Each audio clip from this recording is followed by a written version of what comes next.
TikTok, time to rock. Good evening, good morning, good afternoon to everyone who's watching from all over the world. Your friendly neighborhood philosopher here, D. Wood. With me now, I have Thaddeus, as is very frequently the case, especially when we're talking about the drama with Maleek, because Thaddeus watches all the stuff that the rest of us will never in a million years watch. And it's good that people don't watch it. It will destroy any confidence you have in humanity for any reason. But Thaddeus does the dirty work here. He gathers the clips from Maleek. How you doing, Thaddeus? I'm doing well. I had to go through like 12 hours maybe of Maleek for this stream, but it's okay. It was okay. I did it over a period of 2 days. and I do it at 2x. So it's really like, 6 hours. Yeah. And I skip parts of it as well. So not quite even 6 hours. And I've seen Thaddeus firsthand trying to go through these clips. Crazy work. Hats off to you for going there. And of course, we have, as people are noticing in the chat, we've got Big John Steele. What's going on? Hey, obvious question. It was the first thing I was wondering. So your name is Big John Steele. Is that based on the wrestler Big John Studd? And if so, you seem way too young to know who that is. So I'm confused. Wait. How old do you think I am? Just curious. 31. Yeah, I'll take it. I'm 35. So yeah, okay. I think I'd be too young to know that. But no, in all honesty, it's back from when I was young. I was a rapper, and they just called me Big John Steele, and I just kept the name. Oh, nice. So we got Lil John and then Big John. All right, that's cool. Yeah, just so you know, there's a wrestler back in the day, Big John Studd. If I recall, he was 6'10" and 365 pounds. Andre the Giant hated him because Andre wanted to be the only wrestler who would step over the top rope, and Big John Studd refused to honor that and insisted on stepping over the top rope. And Andre would seriously beat the crap out of him in the wrestling ring, to the point where Big John Studd eventually had to leave because he said, Andre's going to kill me. So anyway, don't be like that. Don't just step through the middle rope. Anyway. All right. So Big John, I've had people over the past several months saying, hey, you should do something with Big John Steele and so on. But then I found out that Maleek appeared on your show, and we're going to check out some clips that I have not seen. I've heard some people telling me about that, but anything you want to share about any of that? No, I'm curious about the drama. The gossip's a little bit funny, even though we shouldn't be doing it. But he said a lot of things, and I didn't know the whole story, so I just had to hear what he was saying. I'm like, hey, man, show me some evidence. And he's like, I got no evidence. I'm on my phone. I'm like, all right, so let's move on. So I'm curious to see what you got to say based off what he said, and just kind of see what lines up. So, by the way, how did that work? Were you doing a show on something related and he called in, or he just like called up out of nowhere? Yes, I do like call-in shows Monday, Wednesday, and Friday. And we've currently been running the Islamic Dilemma. Thanks to you. We watched a lot of your content and been running that. And so he's been waiting in the queue to come up. He came up and I didn't know it was him. And we started doing the dilemma. And then everybody in the chat's like, this is Maleek, this is Maleek, this is Maleek. And I'm like, you're Maleek? And I'm like, weren't you doxing some people? And then I started the conversation about that. And he's like, oh, you're just running. You're trying to run from the conversation. I'm like, I don't know if I really want to talk to you. If like, I say something offends you, then all of a sudden you're going to dox me. I'd rather not be in that situation. Oh, interesting. So wait, so he was actually responding to the Islamic Dilemma? Well, we didn't really get into it, but he came up with that goal. Oh, that's interesting. I'm trying to think. I'm not sure I've ever heard him actually try and respond to any serious arguments. It's always like, what? I will dox you. I will destroy you. Anyway. Yeah. So a little bit of context. So the first clip we're going to watch is him being called out by a Muslim, basically saying that he's embarrassing Islam. And then the next day he calls into John's program. I think that he keeps saying, I'm not a Dawa guy, I'm not a debater, whatever. And then he calls in to debate. So I think he's taking so much flack behind the scenes that he's like, I got to prove that I'm legit, right? I got to prove that I know my stuff. So he calls in and he tries to run conscious edits. I didn't include any of that part because it wasn't relevant. Got a couple minutes into that, and then everyone was saying who it was. So we'll get to see the rest of it. It was actually kind of sad too, because like most of the conversations we were having that day was like awful, just terrible. And he was actually like cordial and like, I'm like, oh, we might actually have a real conversation here. And then that's what happened next. All right, Maleek, we're gonna find out. We're gonna find out what Maleek had to say. So, Thaddeus, what'd you say is in this first clip? Yeah, so this is Maleek's show. Oh, from this the is the guy. day This is the guy calling before. in and complains about him.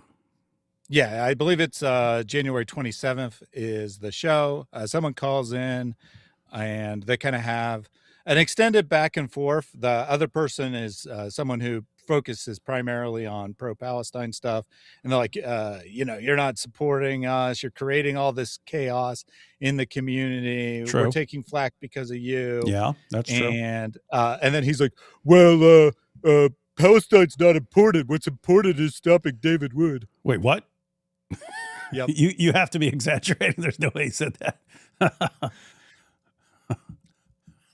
No, he definitely argues that Palestine's not a big deal. He's like, and his friend agrees. I'm pretty sure this is in the clip, so we'll see it here in a second. But they agree that ripping the Quran is a much bigger deal than Israel, Palestine, genocide, whatever. Are you kidding me? And wait, so he thinks it's a bigger deal, but he keeps encouraging it and even demanding it? Like he's actually, do it. Well, okay. All right. We're going to find this out. All right. Let's go ahead and check out this first clip here. Here we go. So this is from January 27th, according to your notes. That's correct? January 27th. All right. Let's go ahead and check this out. And John, anytime you want to stop and say anything or anything, just say pause it there. And here we go. Gotcha. Other than that, well, Thaddeus has seen this. We haven't. Let's go.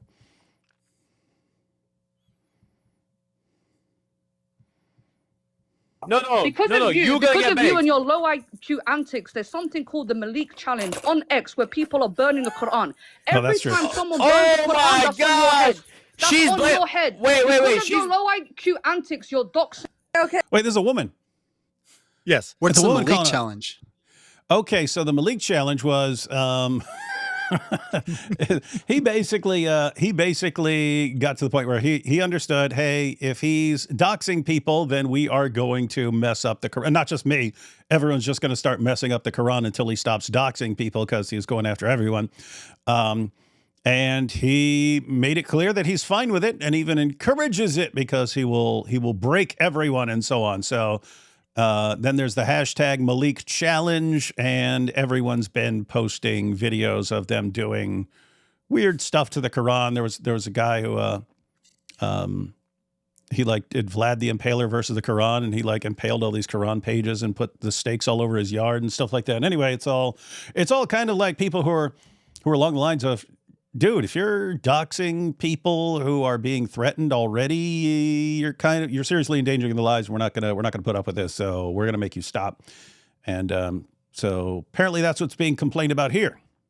Let's check this out. Isn't that like your philosophy too? Is like, correct me if I'm wrong. Your idea is that you will destroy the Quran until they stop threatening you, and then the hopes that they'll like govern themselves. Yeah, and by the way, that comes directly out of the Quran. It is Surah 6, verse 108 of the Quran, and it says the historical background is that Muhammad and his followers were mocking the gods and goddesses of the polytheists of Mecca. And so they were doing this for years. They're just mocking, like, pretty messed up stuff, very graphic stuff. I'll give you an example, even after the ruling came down, but when they knew the polytheists couldn't retaliate with insults, Abu Bakr was talking to a polytheist and said, why don't you go suck Allah's clitoris? So that he believed in a goddess named Allat. And this is Abu Bakr. This is Muhammad's closest companion. He's Muhammad's father-in-law, because Muhammad married his daughter Aisha. And Abu Bakr was so highly regarded that he became the first of the rightly guided caliphs after Muhammad died. And so if he was talking to a polytheist, he would say stuff like, go perform oral sex on your goddess. And so anyway, they were doing this for years until the polytheists didn't want to mock Islam in return because they believed in Allah. They believed in Allah as one of their gods. And so they eventually got to the point where they said, we're going to mock your God in return. if you don't stop mocking, if you don't stop the insults, we're going to mock your God in return. You had later Muslim commentators who said they don't think that what happened was actually polytheists saying we're going to mock Allah. They're like, it wouldn't make any sense. They believed in Allah, so they think they must have been mocking Allah in some other way, like mocking Muhammad or mocking the religion or something like that. But the way this became interpreted in Islam is that if you're doing something that's like not essential, like you wouldn't stop praying if that was causing people to mock your religion or something like that. But if you're just like tossing out insults or something like that, and it's causing people to mock and degrade and insult your religion in return, you stop the behavior. And so we're making it clear. If you guys cross these certain lines, then it's coming back on your religion in ways you are not going to like. So stop what you're doing in accordance with Surah 6, verse 108 of the Quran. Stop what you're doing. And by the way, it's worked every time. And this only started with Muhammad Hijab.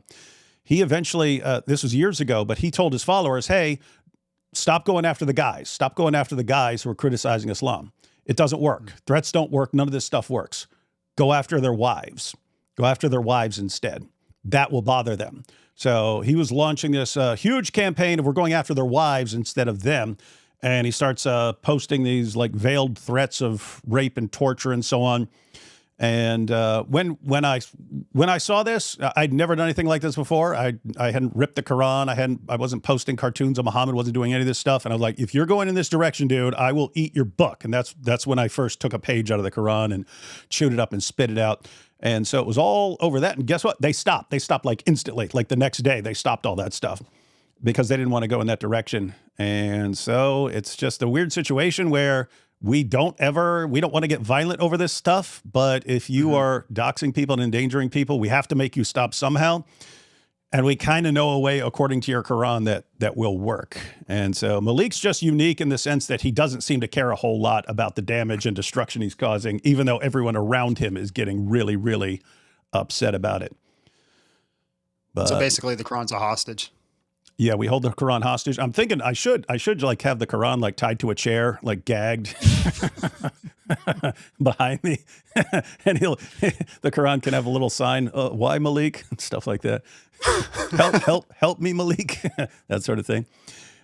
All right, let's go ahead and check this out. Okay, wait, hold on one sec, Zubaydah. So here we go. There are people desecrating the Quran because of you, and you think... Are you stupid? Christians are desecrating the Quran because of me? Yeah. Wait, just shut up a second. Indeed we are. You're saying that Christians are desecrating the Quran because of a Muslim. Is that what you just blamed? 100%. Yes, it's called the Maleek challenge. It's a response to you. Yes, I don't care. Okay, wait, it's a response to me? That's your da'wah. It's a response to me. So did you know what David Wood did before that, or are you a dumbass everyone knows stupid? David Wood is a filthy individual, but you guys, because you're so desperate to become famous, you're debating the same guy that every other guy's debating. So is this girl a Muslim too? Oh yeah. Yes. She sounds like it. So they're rebuking him. Oh, everyone's rebuking him. Tons of people are rebuking him. Yeah. As they're supposed to. And they basically understand it. Look at your behavior and what it's causing. You are not supposed to be the cause. Again, if it's something essential, then that's just too bad. But is this like silly nonsense about you doxing people and so on? If that's causing this to our religion in return, you're supposed to stop. And he won't, because he's a narcissist and he can't admit when he's wrong. So yeah, that's the situation there. But he keeps falling back on this. David was doing it before. Why was I doing it before? Because you guys were crossing lines before. But this stuff that we're doing, this is all new, man. We're not going to keep it the same old. If you guys are crossing more lines than in the past, then it's kind of on you. It's your decision. All right. Worse than killing Muslims. Wait a minute. What is this? Let's see this. Zubaydah, should we ignore Zios if they spew nonsense, or should we address them? So again, answer. Don't just answer. Zubaydah, answer. Zubaydah, answer. Bro, when we talk about Zionists, we're talking about people that are actively killing and unaliving. Okay, David's actively ripping Qurans. Yeah, David's doing worse than that. Wait, David's doing worse. Someone like that. Zubaydah, let us talk. Zubaydah, let us talk. I let you speak. You're not letting me speak. No, you made your point. I asked you about the Zios. That's the convo. You said that Zios are actively doing this and that. Yeah, I'm saying what David's doing is worse than what they're doing. Yeah, that's true. It's worse. Whoa. Islamically. Thaddeus, do you know who this is who's agreeing with him? I'm not sure who the other guy is for sure, but it's another TikTok Muslim. And yeah, they agree.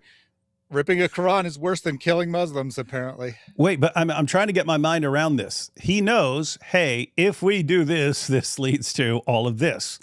And he won't stop doing the things that are causing this, but he's saying it's worse than even killing people. So he's basically saying, my behavior is causing something that is way worse than killing people, and I'm never going to stop.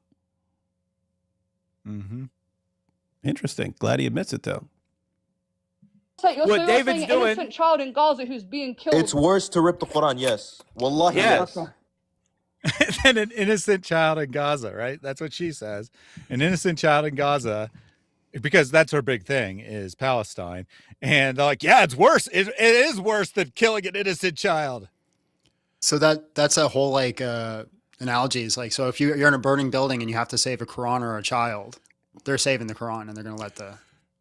Hey, John, years ago, you ever seen those they're called trolley problems? It's like if a train's going down a track and you can divert it, but the train is going to kill 5 people, but you can divert it and kill 1 person, but you're actually, by diverting the train, you're killing that person. That person wasn't going to die.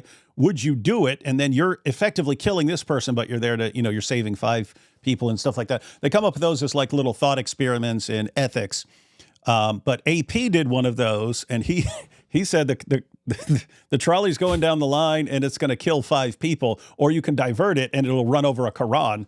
And there was a disturbing percentage of people who said, don't divert it. Just run over the 5 people. Do not run over a Quran. But, that's interesting because he's saying that even about Muslims. Ripping up a Quran is worse than killing Muslims. That makes sense because they clearly had that mentality with non-Muslims. It's, what do you complain about? We're going after people's wives. Why would you do something to the Quran in response to going after people's wives?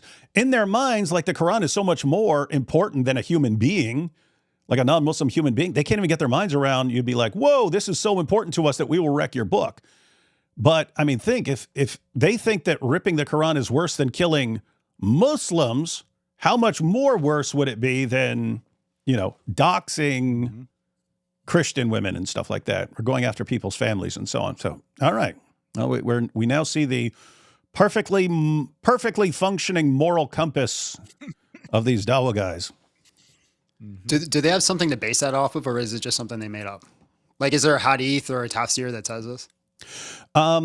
It's kind of built in. You see them saying it. You have them saying things like, wishing Merry Christmas is worse than murder because shirk, associating partners with Allah, is a worse sin in Islam than murder. And so if you say Merry Christmas, you're affirming, the deity of Christ and things like that, and therefore it's worse.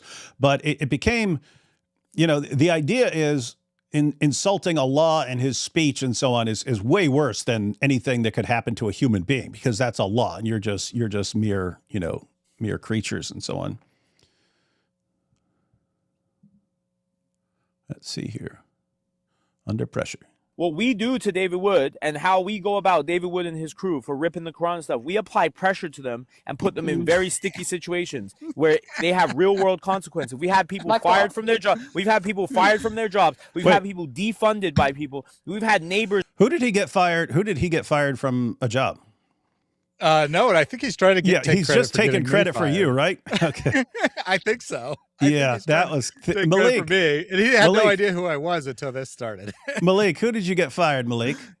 Who'd you get fired, Maleek? And I have to say, if he thinks that something happening to the Quran is so much worse than something happening to a human being, why would you want to get someone fired knowing it's going to lead to people messing up your book or something like that? But yeah, so Thaddeus got fired when CARE International got a newspaper to go after him and stuff, and then he got fired for responding to Ali Dawa in a mean way.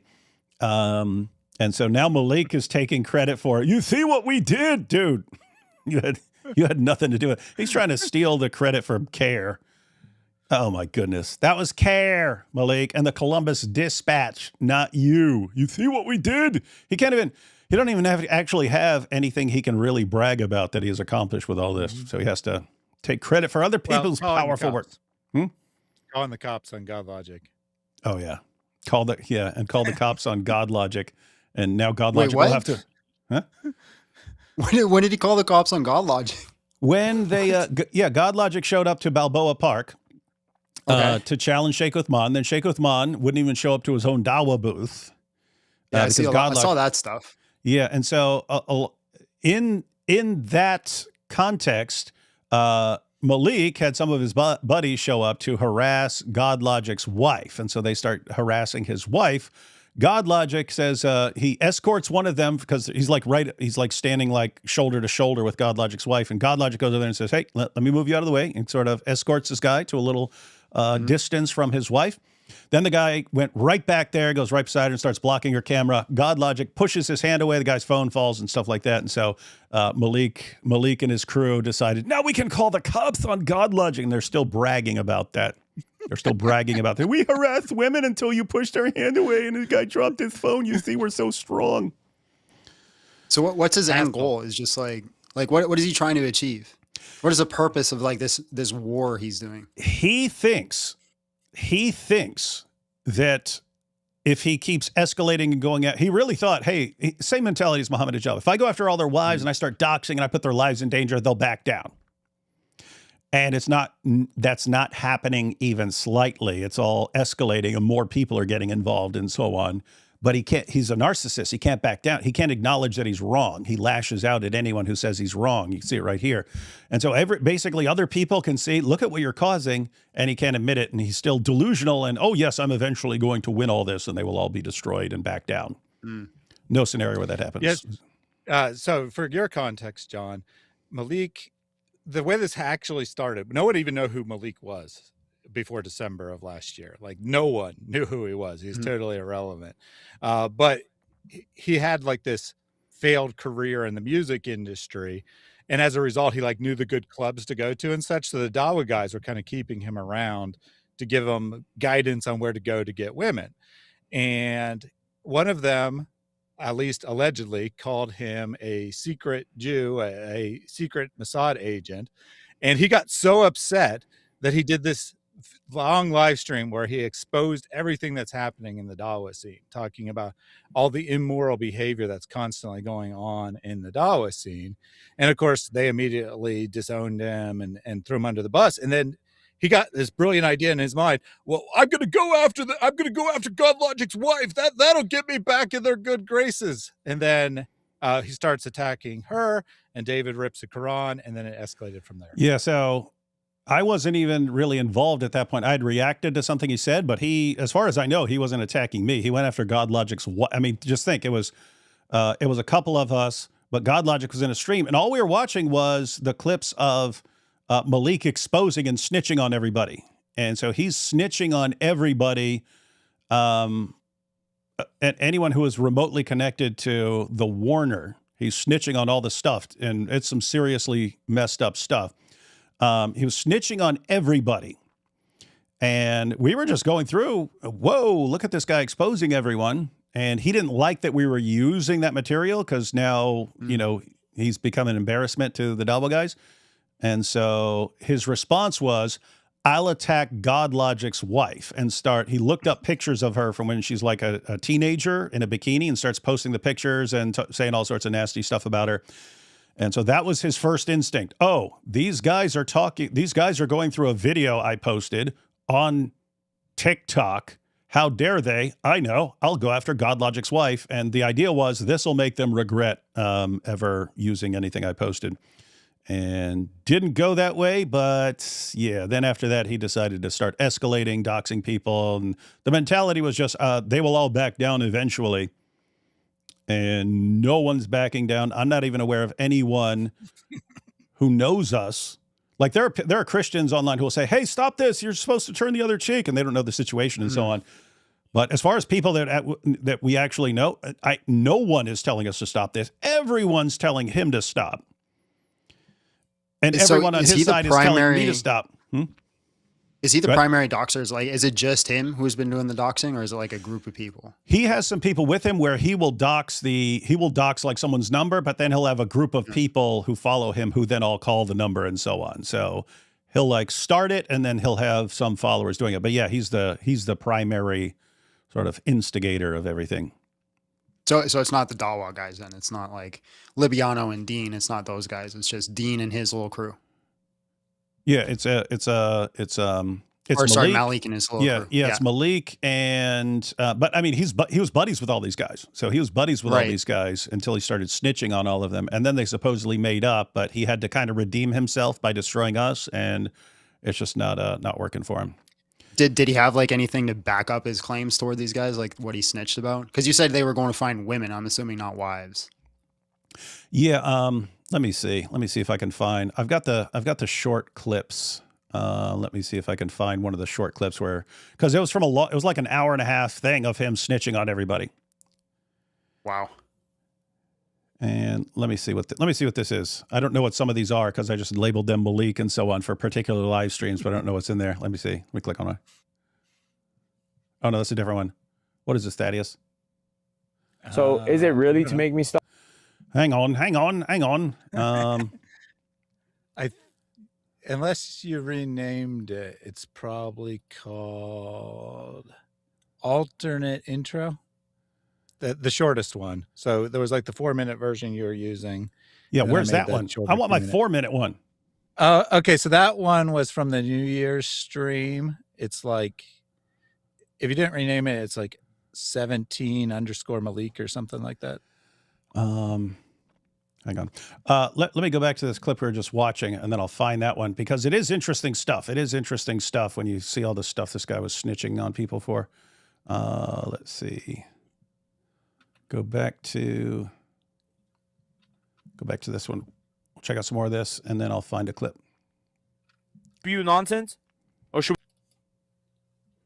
we have people fired from their job? We've had people fired from their jobs. We've had people defunded by people. We've had neighbors notified who are Muslims. We've had schools that these people attend or their family members attend notified of stuff like this. These people need to be put on track by every single person in their life. Every single person in their life that they know that these people are.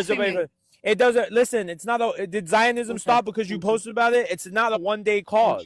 It's not a one-day cause. We have to. It's wajib upon the Muslims to apply pressure on these type of people who don't. It's not about challenging Islam. We don't mind when you challenge Islam. We love going back and forth. But when you actively incite hatred towards the Deen and towards Islam, you will have a problem with Muslim. Any Muslim with an ounce of ghira. Not you little free Palestine cookie Muslims that want to kumbaya with Christians. Free Palestine don't have data for Islam. What are you talking about? Creepy stuff.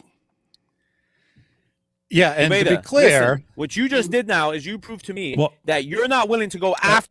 If you want to stop, I was going to say, to be clear, he says that, this is about Islam, but it's not. It's always been about Maleek. Absolutely. Right? He did not care. You've been talking about Islam for what, like 20 years, right? Been a minute. The first time you ripped the Quran was like, I don't know, 5 years ago.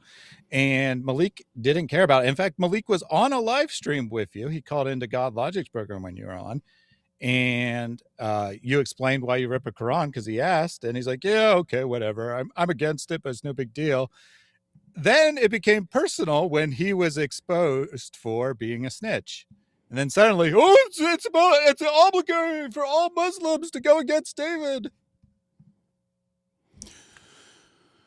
Hats off to him. Let's see. Now we got the Balboa. Christians and go to report. Why won't you report David Wood and his wife to their job that they have? Or why won't you report Sam Shimon to his, under the US neighborhood? law, There is no, you can't criminalize them. There is no crime that they've committed under the US law. It's freedom of speech, unfortunately. Wait, Zubaydah. So when, I got you. Okay, Zubaydah. So when David Wood goes out and says that he's going to end Muslims, and that he said that he's going to put an end.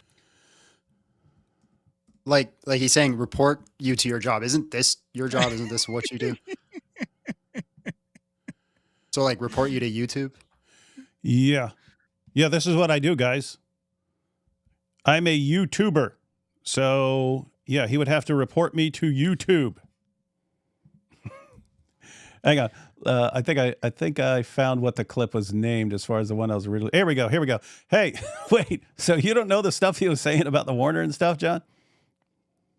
I've seen vague clips and references, but I'm really out of the loop on all this. All right, so it was basically an hour and a half long stream, and I guess he deletes his streams afterwards, so he doesn't think anyone could use them.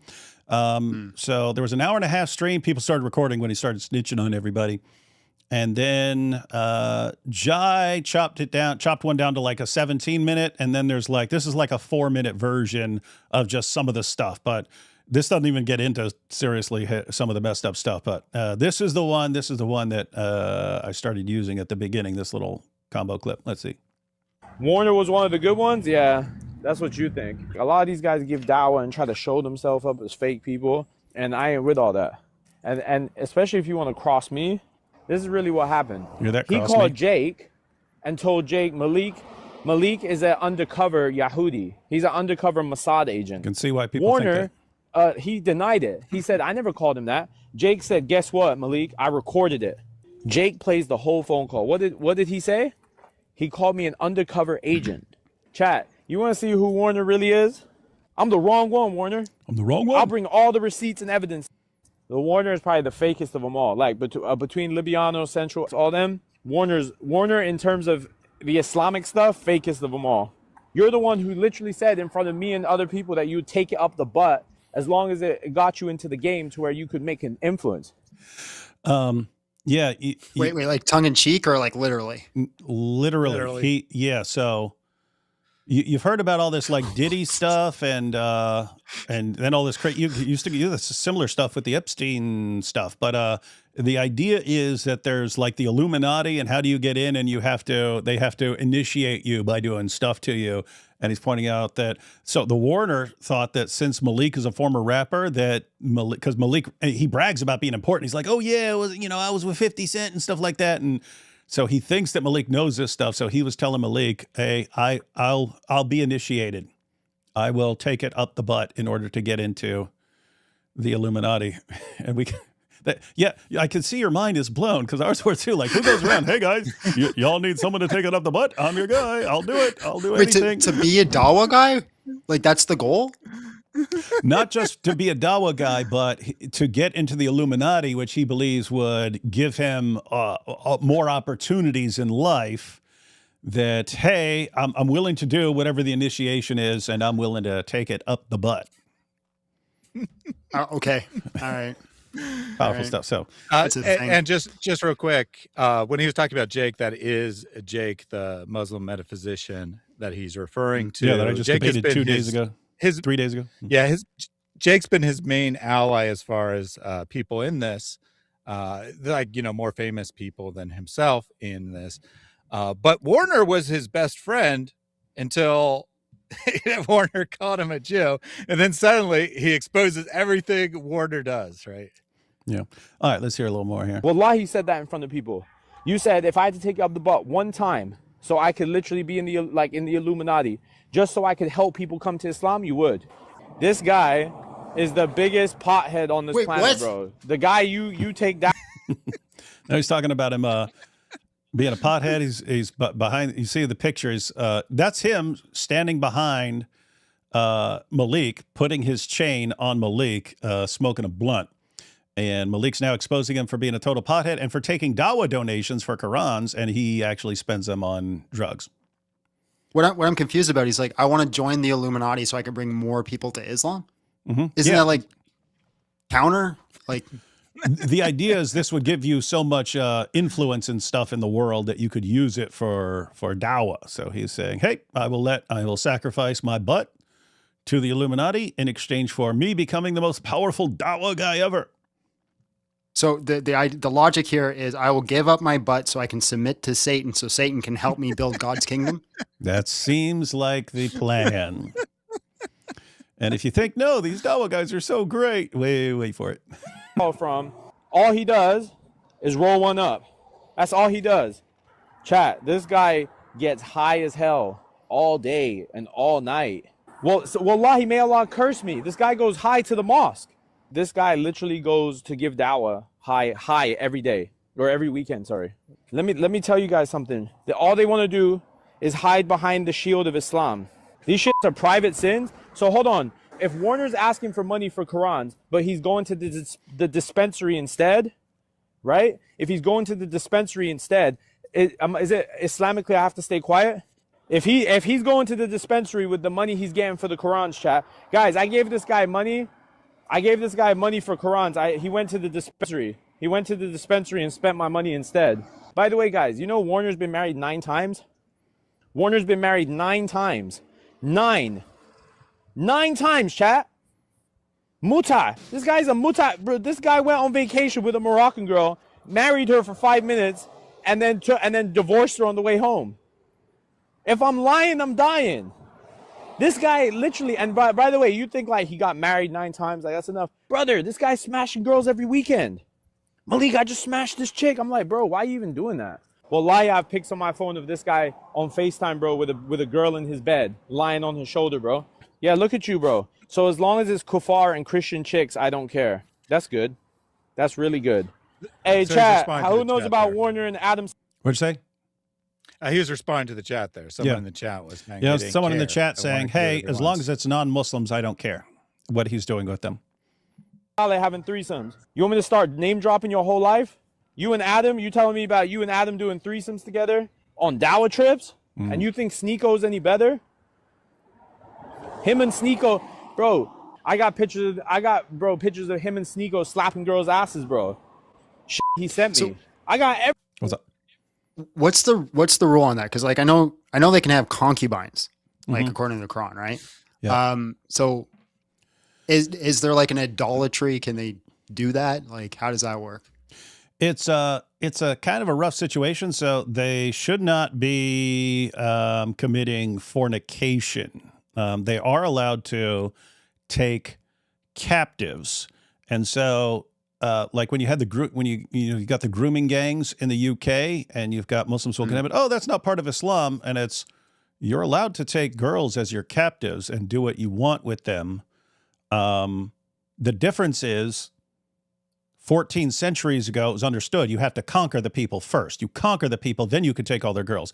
It didn't occur to them that there would be a culture where you just take them and they're so worried about being called Islamophobes that they'll let you do it. And so they just kind of skip to the end with that. Just picking up girls in the club, I would have to say I'd be interested in seeing how he could justify or reconcile that with Islam. But I can come up with a couple of ways. So one, Maleek was pointing out that he would do mutta. That's where, if you just marry a girl for 3 hours or 5 minutes or however long you want. And so we're going to be married from now until 2 p.m. So you're my wife until then. And you would give them money and so on. So he's saying, but that's what you would do with like a Muslim woman that you don't want to commit fornication. So you agree to marry her for a little while. But he says he's there picking up girls at the club and stuff and then taking them back to the hotel and doing 3-ways. And so how would you reconcile this? I'm not sure if it's in this clip or in one of the other ones, but he said basically the Warner just keeps going to Mecca for the Hajj when supposedly all your sins are forgiven. So he's got this idea, I can do whatever I want, and I'll just go to Mecca and my sins are all forgiven, so I can just keep doing everything I want, and I'm good to go.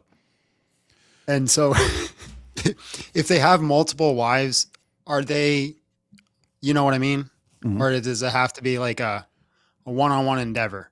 How does that work? What do you mean? What's the ruling there? Well, because you said they would get multiple wives and use the wives as a loophole, but I'm assuming that Islam wouldn't say that you could like spend the night in bed with both wives. Or am I wrong about that? Yeah, that would not be normal. Yeah, so you had the temporary marriage, and you have lots of Sunnis believe that was eventually forbidden, but their sources are in conflict. Shias still have the practice, Sunnis still do, misyar and so on. But yeah, you're supposedly limited to 4 wives, but. So yeah, if you had 3 wives and then this one, you can trade number 4 out for mutta marriage and stuff like that. And then of course you can have your captives and things like that. But apparently in his mind, he can just do whatever he wants because he's going to be forgiven once he goes on the pilgrimage every time. He be helping Sneeko? Yes. Bro, he helped Sneeko do all his crap, bro. You do run trains in rooms together. That run trains. Adam and Slim and Sneeko all run trains in rooms together with Warner there. And you want to talk about booty hole? I'm not into men. I'm not into men, brother. I'm into women. Sure, Chat, what were they doing in Colombia? What did him and Sneeko do in Colombia? And Myron? Guys, these guys were smashing birds in Colombia. Bro, wallahi, may Allah curse me if I'm lying. I got the receipt right here. He told me he was in Colombia with Myron, FaceTiming me. Talking about Myron from Fresh and Fit. So all the Dawa guys pretend they can't stand him, but on trips, they go with him, and he's always got the OnlyFans girls with him. And so they like that. But here's the end. I saw him on FaceTime with Myron, what they were doing. How they had girls with bikinis in their house, and they were licking on their you-know-what in front of people and taking videos. And he tried to lure Libiano into that life, too. That's why... What's that? I said, and sending them to Maleek, right? Not only are they doing all these things, and they're taking the pictures and videos and stuff and sending them to Maleek. They're like, haha, look what we got. Weird stuff. Only 15 seconds left. Let's wait. And he tried to lure Libiano into that life, too. That's why Libiano now is acting like this, too. What did Libiano do? What do you mean, what did Libiano do? What did he not do? Him and Warner, bro, these two together are the biggest disappointment of 2025. They're not going to be the biggest disappointment of 2026, Maleek, because that's all you, buddy. That's all you. Yeah. So again, and by the way, he went into all kinds of other stuff. These guys go into the club with trans women and stuff like that, and all kinds of crazy stuff. Threw everyone under the bus. So the Warner, Sneeko, Adam Saleh, Slim, Muslim Lantern, Libiano there. He was just throwing everyone under the bus. And notice, all because the Warner called him a Jew. So notice how he reacts. Oh, if you do something, I'm not just going after you. I'm going after everyone around you. He has the same mentality. Oh, you did this? You criticized me, or you ripped the... I'll go after everyone who even knows you. And that's why IP and like Than are getting doxxed is because they know you and hang out with you. Yeah, it's the same mentality. Okay, this doesn't work on David. I'll go after his wife. Okay, it's not working there. Let me go after the... Okay, it's not working there. Let me go after this. Okay, let me go after IP. And he's... I said before, it's like watching a kid try to solve a puzzle. Like, how do I do this? How do I do this? How do I do this? And he still doesn't get it. But all right, so let's go back to that other clip. Now that you have an idea, but that's what started it. So when we saw that, as Thaddeus pointed out, I had apparently talked to him in a previous live stream. I had no idea who he was, but we just went through some of this clip where he was saying all this stuff about the Dawa guys. He flipped out and then tried to teach us a lesson by going after God Logic's wife. That was his first inclination. His first inclination is always to go after a woman. Not a noble characteristic in my book. All right, let's see where we were here. By every single person in their life, that they know Did that that stop these them people from are blaspheming? It doesn't. Listen, it's not a. Did Zionism stop because you posted about it? It's not a one-day cause. It's not a one-day cause. We have to. It's wajib upon the Muslims to apply pressure on these type of people who don't. It's not about challenging Islam. We don't mind when you challenge Islam. We love going back and forth. But when you actively incite hatred towards the Deen and towards Islam, that's what you're doing. You will have a problem with Muslim. Any Muslim with an ounce of ghira, not you little free Palestine cookie Muslims that want to kumbaya with Christians. Palestine right? don't have data for Islam. What are you talking about? Zubaydah, listen, what you just did now is you proved to me that you're not willing to go after Christians and go to report. Why won't you report David Wood and his wife to their job that they have? Or why won't you report Sam Shimon to his, under the US neighborhood? law, No, wait, answer. Wait, There is no, you can't criminalize them. There is no crime that they've committed under the U.S. law. It's freedom of speech, unfortunately. Wait, that's important. She said unfortunately, but she's saying, so why don't you report them? They haven't broken any laws here. What are you expecting us to do? Wait, Zubaydah. So when, I got you. Okay, Zubaydah. So when David Wood goes out and says that he's going to end Muslims, and that he said that he's going to put an end to all Muslims. And what the heck is he talking about? He's trying to say that you said you weren't going to kill Muslims. Hey, Big John, not sure you know this, but the dude is a compulsive liar, constantly makes stuff up. Hey, anyone have any clue what he's? You guys have been watching me for years. You guys ever hear me say I'm going to end Muslims? End them all? Anyone? Just waiting, because obviously, I've been people have been following me for years. So if I said something like that, I'd like to see it. Mm-hmm. Anyone have any clue? Nope, they're saying he's a liar. Notice the pattern, right? He gets called out, basically said that his argument doesn't work. So then what does he instantly do? He just makes up something to make his argument work. Yeah. Yeah, so, you're complaining about me doxing everyone, but David says he's going to end all Muslims. And notice, if you're not familiar with me, you don't know me, so you'd be like, oh, Maleek's saying it with such confidence. He must know, he must be telling the truth. Everyone who watches Maleek, whether you're Muslim or non-Muslim, you need to realize you are dealing with a chronic, compulsive liar. Everything he says, you need to say, show me that, because I can't trust you until you show me. He says things like this. Did he commit a crime? If I said I was going to kill all Muslims, yeah, that would be a crime. Yeah, so then her immediate response is, well, if he said that, why didn't you report him? Yeah, why didn't you? She doesn't know, right? She doesn't listen to all your Maleek, that would be against Maleek. That would be against the law. Take wherever I said that and go show it to police. I'd be in some sort of trouble. I would at least be brought in for questioning or something like that. Well, but let's go after Anis because he said. Did you report? Oh, I'm on his ass. I'm on his ass right now. So you reported him to the police, but why not? But the victim. Well, me personally, I don't like dealing with police, but I know victims who have reported them. Oh, so you don't wait, Zubaydah, would you? But you're telling everybody to victims who? What victims have reported me to police? David said that he would kill us all. Where? Guys, you're gonna have to bring receipts to police to say something like that. So it can't just be, well, we're saying he said it. Zubaydah. Yeah, you yourself haven't reported to the police. Make it make sense, man. Yeah. Wait, Zubaydah, are you going to report him to the police now that it's come to your knowledge? Yes, I'm going to go up and I'm going to say, I heard from Maleek that David said something, and I have no evidence from it except Maleek saying he said it. Will you arrest David Wood for me, please? We're dealing with the part that where you paused it and then start playing it, just to make clear what she said is, you're telling everyone else to report David to the police, but saying you won't report him to the police. How does that make sense? Because I don't like dealing with the police. No, because you want other people to do it, knowing that they'd be the ones in trouble for filing some sort of false police report and so on. Oh gosh, what a liar and a coward. Or are you gonna go look for Anis' school again? I don't listen. So you need evidence for. Yeah, you need evidence. So what he's saying there, apparently she came against a Muslim at some point named Anis, and he's like, oh, you'll go against Muslims when they do something wrong, but you won't go against David. And then she's like, I need evidence. And he's like, oh, so you need evidence when it comes to a Christian to report them. Like that's some ridiculous statement.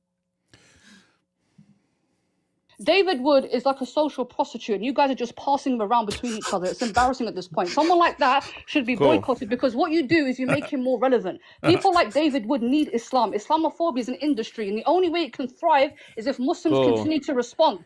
Okay? And again, I'm not saying you shouldn't debate Christians by all means, but somebody like that who you know is going to insult the deen, why engage in it? That's my... Sweets, you couldn't ignore me if you tried. Okay, good. So let me answer. So when it comes to someone like David Wood, if they are constantly inciting hatred towards Islam, like dissing the Prophet, saying al-Zut, saying all these nasty things, ripping up pages of the... Even the al-Zut stuff was in response to you guys. It's I've never seen a community like this where, okay, so like the abuse scandals in the Catholic Church, and then you had people who exposed that. I'm way more ticked off about the people doing the abusing than I am about people exposing it. It needs to be exposed. In Islam, it's always reversed. It's here's what's going on, and we get mad at the people who react to the stuff or expose the stuff. We get mad at them, not at all the messed up stuff that's going on. And it's like seriously dysfunctional. Go into demolition ranches doing whatever they're doing, right? These people it is wajib. It is mandatory in the deen to go up against them. These are enemies of the deen that we need to speak up against.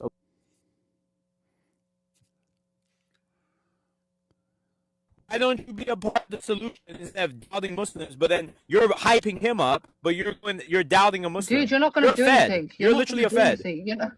Wait, he's calling her a fed? And this all starts with him being exposed as a Mossad agent? Yeah, well, and basically he's losing the argument, right? He's being embarrassed on his own live stream by a Zubaydah who called in there and keeps cooking him on his arguments. So he's now like, oh, you're a fed because you're siding with David. Yeah, I was thinking, based on what she was just saying, I think tomorrow or the next day, this was after I debated Maleek, and you had a bunch of Muslims on X flipping out saying, we need to stop debating these guys. It just draws more attention to them and so on. I want to call it the Dawah dilemma. It's like, okay, if you debate us, then we expose your prophet, and that doesn't go well. But if you ignore us, then you look like cowards. You look like cowards who are scared to debate us. So you have a no-win situation here, guys. That's a Dawah dilemma. And you have some Muslims saying, okay, don't engage them, just run, and we'll look like cowards. You have others, no, we have to debate them. And it helped them expose Islam. Weird stuff. Bad situation. Welcome to 2026, guys. Fed no. All right, man. Wait, how do you know things aren't done? For example, dude, you're not gonna do nothing, bro. It's simple as that. Okay. Okay, so how do you know things aren't already being done? Things are already being done. The pressure these guys have felt in the last month is more pressure than they've ever felt in their life. So what's your point? All right, inshallah goes well for you. The pressure. Under pressure. All right, if you want to pause here for a second. Under pressure. These next couple clips. Hey, hang on. Thaddeus. We haven't. We got to do pressure first. Hang on. We haven't discussed this ahead of time. So you see me in the live streams. Mm-hmm. Maybe all this is a show. Maybe I'm really panicking behind the scenes. But yes. we all hang out in chat groups and stuff like that behind the scenes, and we were hanging out for several days while doing the demolition ranch and so on. How much are any of us actually under pressure? How much pressure do we seem like we're under in all of this behind the scenes? Be honest. We got to speak the truth here. I mean, I've never seen less pressure in my life. We are laughing our heads off at these absolute clowns. He says he's coming against us. He's going to destroy us. And then we respond, right? And then all of a sudden he's like, well, I guess Thaddeus has nothing to lose, so I'm going to stop going after him. Because I figured it out, after he told me 5 times that I couldn't do anything against him because I don't have anything to lose, right? I'm not subject to anyone employing me or whatever. And then he's like, well, I guess we can't do anything, but they're under heavy pressure. I'm going to get Pamela Geller to stop funding David Wood. Yeah, this is these are funny times. You know what's funny, Thaddeus, is that if you hadn't been fired because of CARE and the Columbus Dispatch, he would have actually got you fired. He would have been able to get you fired because he would have found out where you work and he would have harassed them and so on, and they would have fired you. And so, gosh, you're only a little late there. How long was it? About a year late? Almost a year late? Mm-hmm. Yeah, almost a year late, yeah, buddy. He could have put me under pressure. I guess. I mean, he could have. Missed your chance, man. Missed your chance. Missed your chance, Maleek. Going to start calling you Miss Chance Maleek. All right, we got a little bit more of this. Bring back slavery. Yeah. Okay. So before you play these last 2 clips, so that portion the first portion was from the first half of his live.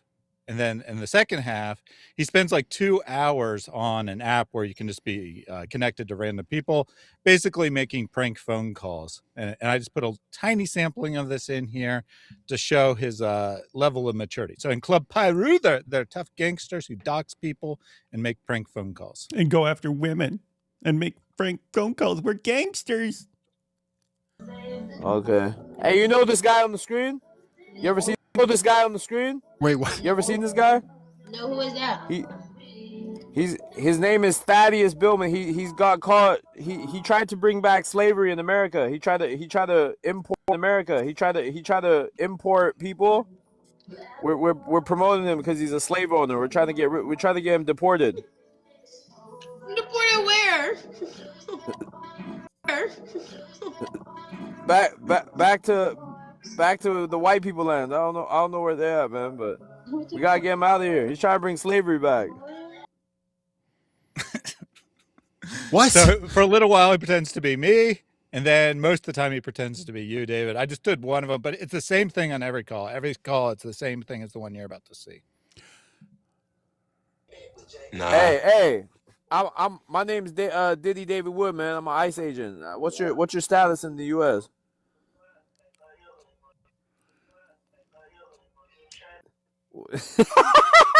Guy just left, and Maleek laughs. Wow, welcome to Dawa 2026, ladies and gentlemen. John seems to be pretty impressed by all of this. This guy's a psychopath. Narcissist. Narcissist. Yes. My God. He did that. I'm That's an insane. ICE agent named David Wood like 20 times. Most of the people just hung up because they're like, this is stupid. I don't want to be a part of this. But some people played along, and a couple people got angry at him. But yeah, he laughed his head off every single time, no matter what, right? Whether the person just hung up on him or they played along or whatever, he'd laugh his head off every time. That was the most hilarious thing he'd ever done in his life, I think. That was very strong and powerful. Makes me want to revert to Islam. All right, so next up we have this is the clip where he calls into Big John's stream, right? Yes. So this is the next day after being called out there, after not, as far as I know, not calling into anyone's stream, specifically saying he doesn't do debates. He finds debates boring or whatever. He calls in and tries to debate, interestingly. You said you used to be a rapper, Big John? Yeah, we don't talk about that anymore. Who's better, you or Maleek? I've never heard him rap. Oh, hey, Hard to say. if you ever need a human beatbox, I'm your guy.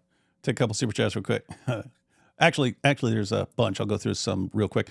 Geek Squad isn't good enough for these technical issues. Upgrade to Nerd Squad. They have something better than ringers. They have wingers. Yeah, it'd be the ultimate Nerd Squad, Mike Winger. God bless you and keep your family safe. Thank you. Can someone start a rumor that Sneeko said Maleek and the Warner kissed at Mecca? Oh, yeah, if he did that, he'd flip out on Sneeko. He already exposed Sneeko, though. David, I'm glad nothing happened to you and that you took your safety very seriously. Yes, I've said before, safety is my middle name, ladies and gentlemen. Feed Maleek info, doxes them. It's a trap, hyenas. Yeah, that's how it goes. Send love from the Big John Steele community. What's up, Funky? Base. What happened to This Week in Jihad with Robert Spencer? Can't imagine it stopped for a lack of jihad violence. No, I've mentioned this many, many times. Guys have to start answering the question. But no, Robert, he has stuff that Robert's getting on in years, as am I. But he's even further along than me. But he's got certain things that he's got for certain book projects and so on that he wants to finish. And he was doing lots of other stuff that was interfering with the stuff that he really wants to get done.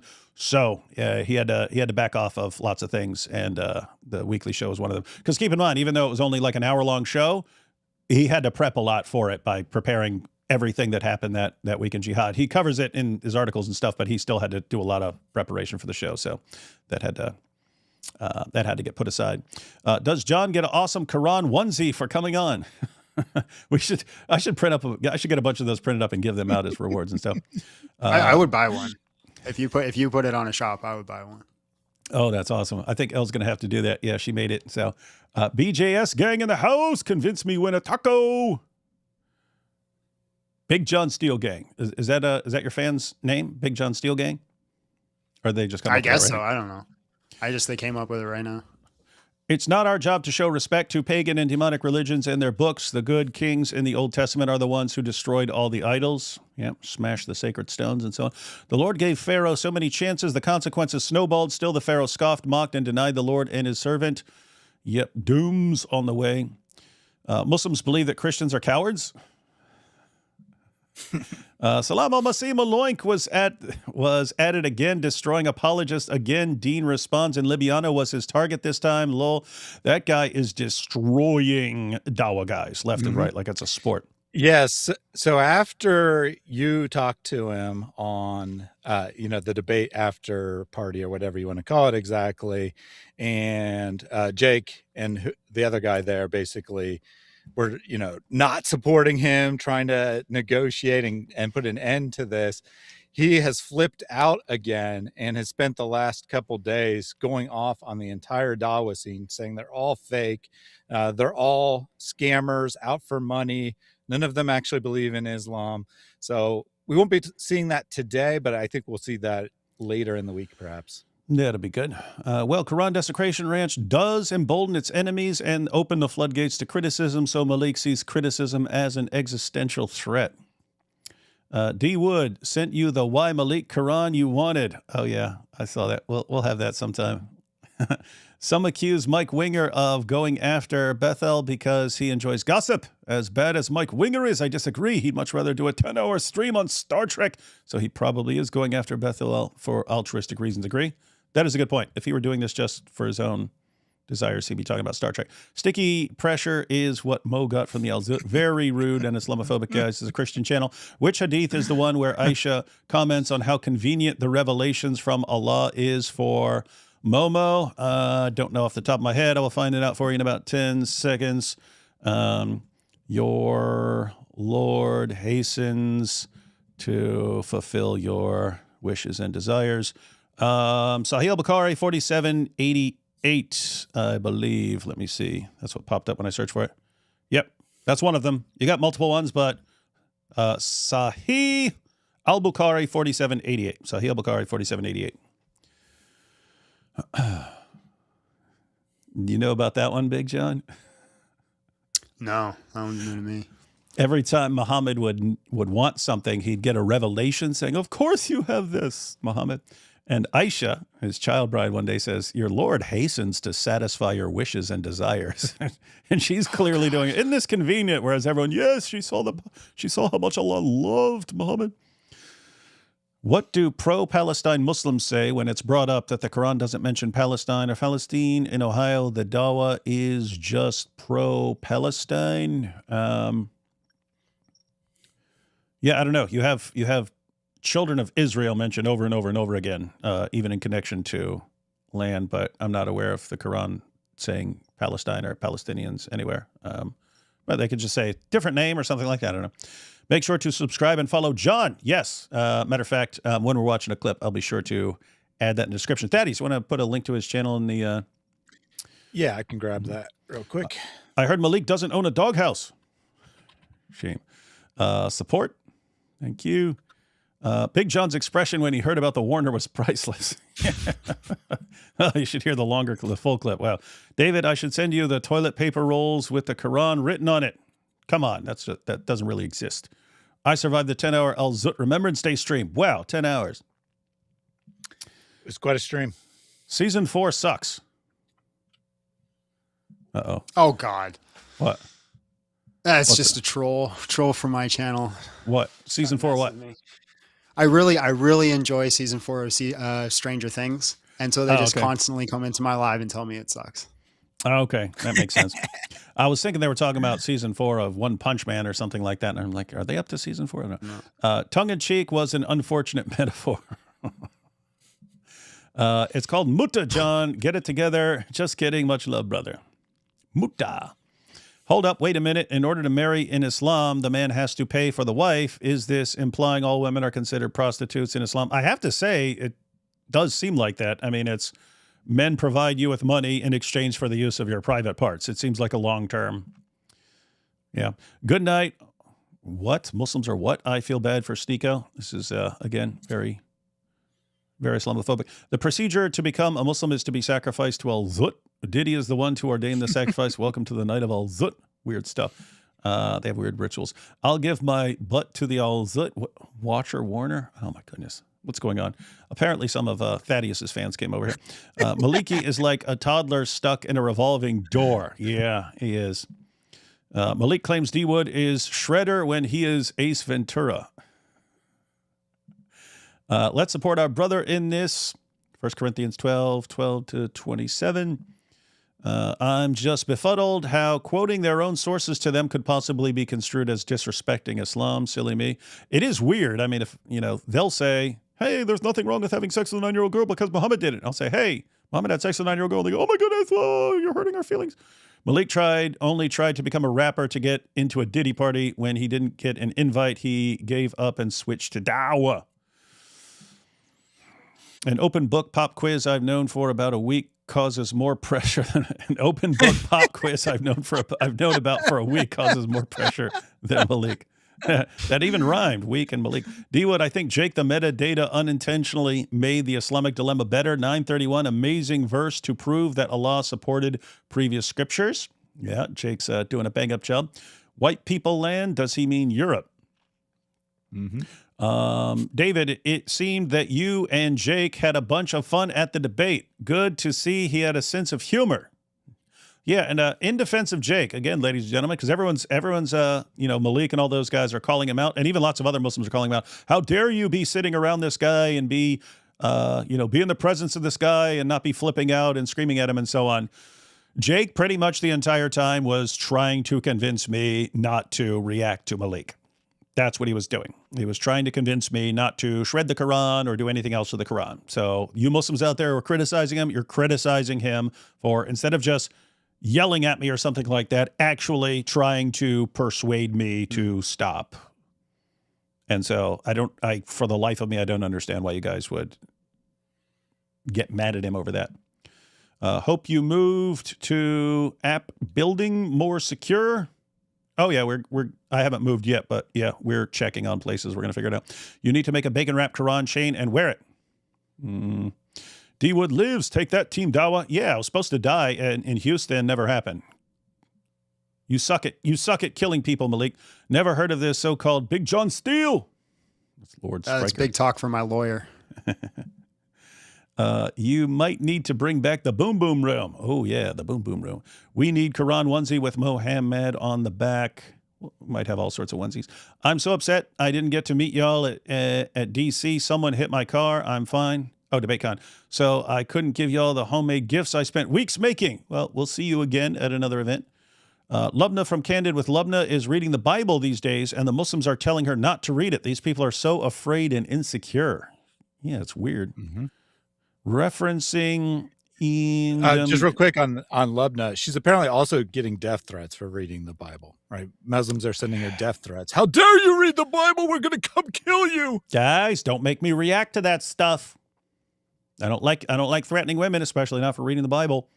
Saw a BBC documentary of Shia clerics in Iraq trading kids into muta marriage 2019. It's real open kid. Yeah, that was seriously messed up stuff going on. Maleek found out about Al-Zut and then converted to Islam. True. Did Allah will the destruction of the Quran by you? We have to say that. Jake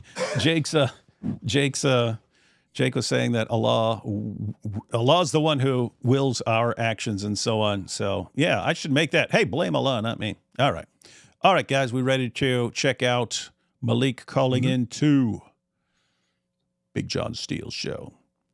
Yeah, again, he talks about the Islamic dilemma for a couple minutes. That's not part of this clip.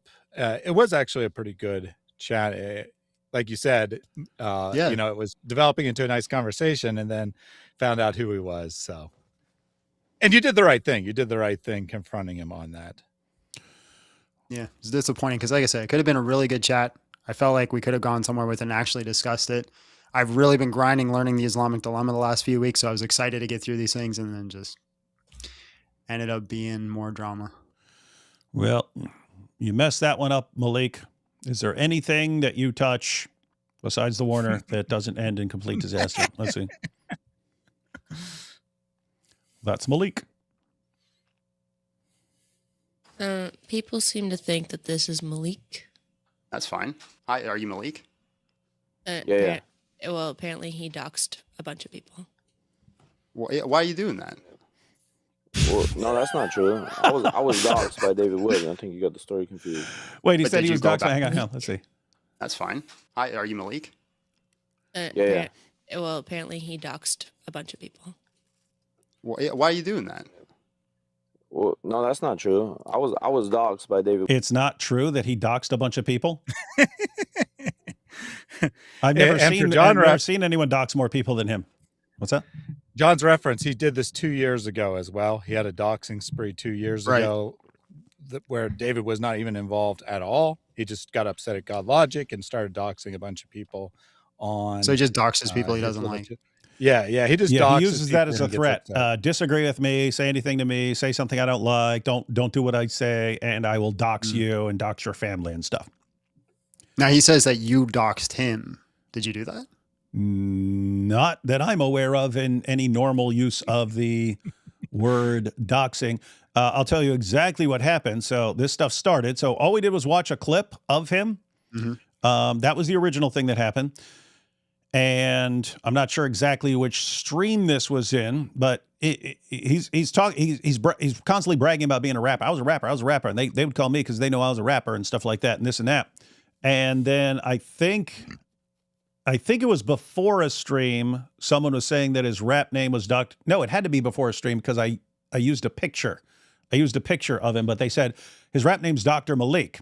So I didn't know that I thought this was like everyone knows that this is Dr. Maleek or something. I didn't know that he's keeping two separate identities apparently, which is the only, and I still don't know that. I'm just, that's the only way he could defend calling this doxing is if he had these two separate identities, Dr. Maleek the rapper and Maleek the Dawa guy who brags about being a rapper. But anyway, they said his name's Dr. Maleek. And then, so I go live and I just search on Google Dr. Maleek, right? To see if he's famous because he's bragging about knowing all these people and so on. So I search for Dr. Maleek and like a couple links down on the front page of Google that pops up is some scam that he was running, that Dr. Maleek was bribing people. He was paying people to come to the club to pretend to be his fans and then not paying them, right? So he says, hey, I'll pay you $250 to come to the club and pretend to be my fan. So it looks packed. You guys got to shout and be wild. And then he just wouldn't pay them, right? So anyway, I searched Dr. Maleek. Keep in mind, I had zero clue that he was not known to be the rapper Dr. Maleek. That's the only thing he could mean by doxing, apparently. So, yeah, he's Maleek. He's saying he's a rapper. Someone says his rap name's Dr. Maleek. I search in a live stream for Dr. Maleek. A scam article pops up about him. I open the article and I read a few paragraphs. That's what he says was me doxing him. And every time someone says, hey, you doxed him, you doxed all these people, but he doxed me. So again, because at the time, it would have not crossed my mind that a guy named Maleek bragging about being a rapper would not want to be known that he was Dr. Maleek. It kind of makes sense afterwards if all he's known for is running scams and just being completely embarrassed like that. And so maybe he doesn't want people to know that he's that loser who had to bribe people to go to one of his shows and so on. So there's no address, no city, no. Oh, and by the way, as soon as he started going after me, people started sending me his home address, all his family members. He's got family members that are apparently scam artists and so on. I never shared one word of any of that stuff because I think it's a coward's move. And so and he doesn't realize like the definition of doxing is sharing people's personal information or something like that with the intent to cause harassment or threats or something like that. Never did any of that, but that's exactly what he did to me. He does now, though, because he's going to bring that up here in a second. Oh, really? But I'm pretty sure his crew knew that he was Dr. Maleek. He certainly has said it on his show many times since then. I assume he probably said it in the past. Obviously, I wasn't watching, so I can't 100% confirm that. But even like at one point in a recent show, like shows up a customized credit card that he had made that says Dr. Maleek on it. So I don't think it was a secret ever. I think he just is using it as an excuse because he needs something to justify his behavior. Yeah, because people are condemning him. Hey, why are you doing this? And it's not, well, because I'm a narcissist and this is just my MO. I freak out and dox people whenever they don't do what I want. And I'm a spoiled little toddler throwing himself on the floor. But yeah, so I looked up Dr. Maleek when someone told me he is Dr. Maleek. And that was me doxing him. And so in response, he posted my home address, my wife's phone number, had a bunch of people call my wife in the middle of the night. Started and IP. Yeah, and yep, and IP and God Logic. Started calling animal control on me because I don't think he wants to just call the police because then that would be taken more seriously. But doing stuff like that, calling up my landlord, all that kind of stuff. And it's all because I said his name is Dr. Maleek when I had no clue that was not common knowledge from the rapper whose name is Maleek. Anyway. And man, it sounds like you really got what you deserved. Yeah. But he's getting what he deserves. Why are you doing that? Well, no, that's not true. I was doxxed by David Wood. I think you got the story confused. But did you go back and dox him because he doxed you? No. That's not Are you true. not doxing IP and all them? I mean, they doxed me. I just returned. What do you mean they? At least, I mean, it's stupid to say I doxed you, but at least I understand what you're referring to. What do you mean they? I don't know. The favor. I mean. So you did dox them.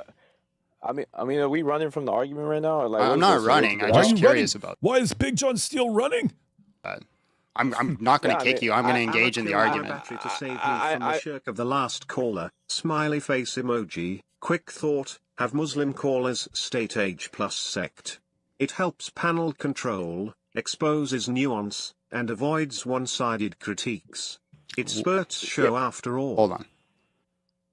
We'll get back to that. Thank you so much for the super chat. I mean, I'll talk about it if you want. So yeah, I was doxxed by David Wood on his live, and I felt threatened by it. So I wanted to let my, Wait, he feels threatened by someone learning that his rap name is Dr. Maleek. Wait, how much do people hate your rap if you think that by identifying you as the person who did that to people's ears, you would actually be in physical danger?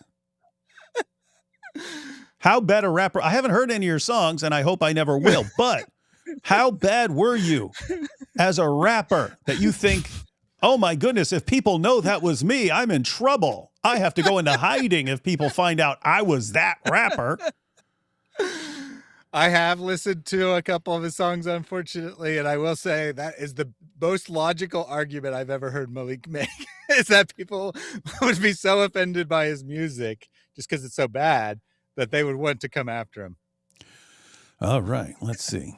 Friends and family know that this is, where he be at, and if he does. Why did you dox IP and Than? Why did you dox them? No, they were on the live too. They were on the live laughing while he was doing it, and while they were ripping crowns too, which I know you don't condone that. That's not at all true. They weren't on the live. It was you, Jai, and Daughter of Christ, and they don't rip Qurans. So literally none of that is true. So he's just making it all up.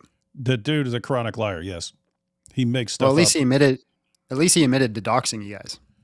Like you just confessed that. So at least you got that. And when he denied it multiple times before admitting it.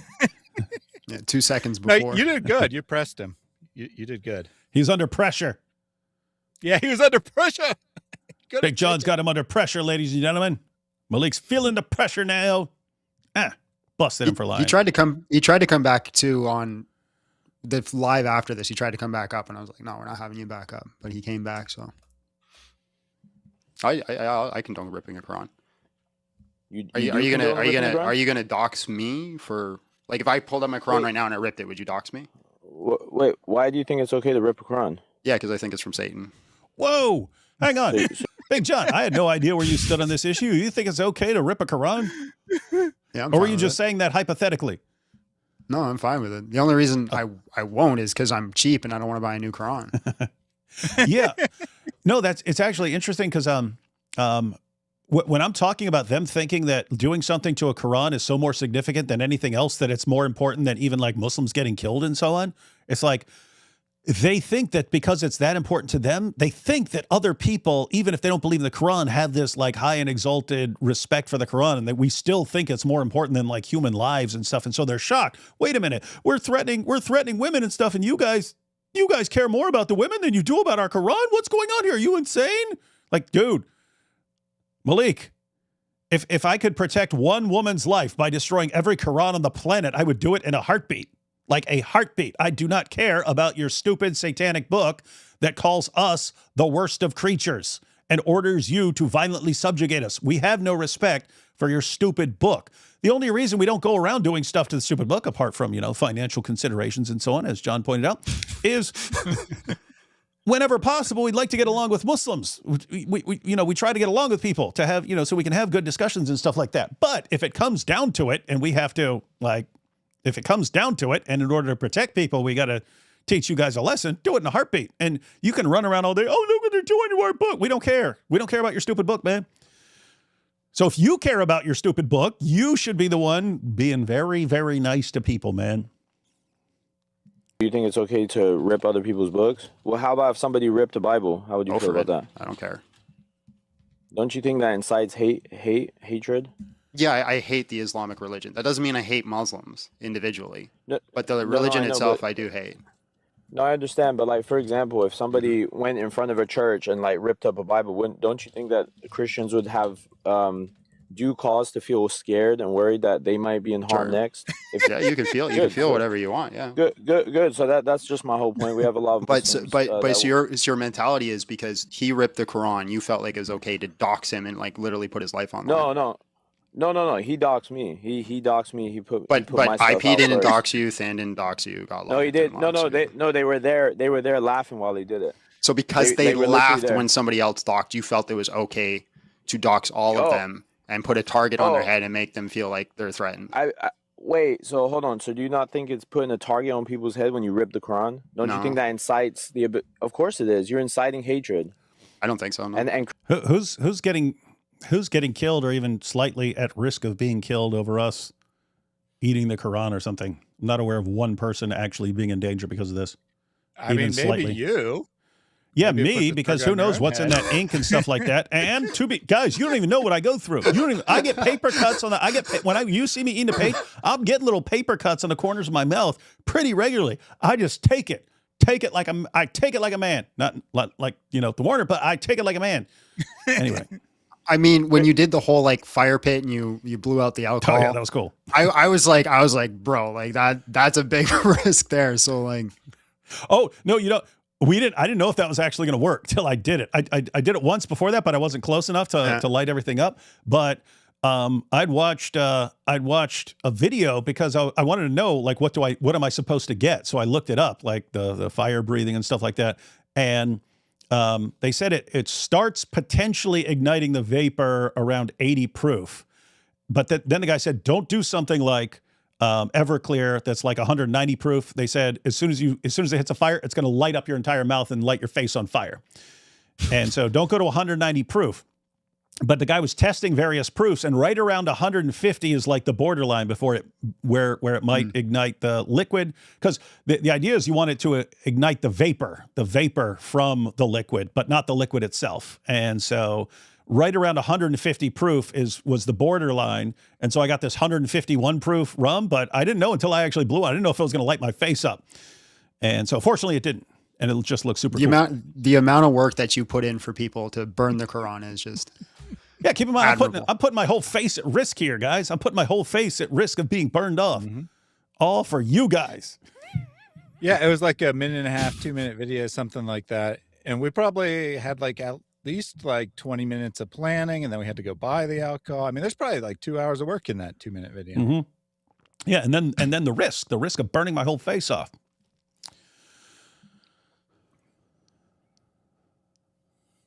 It's not fair.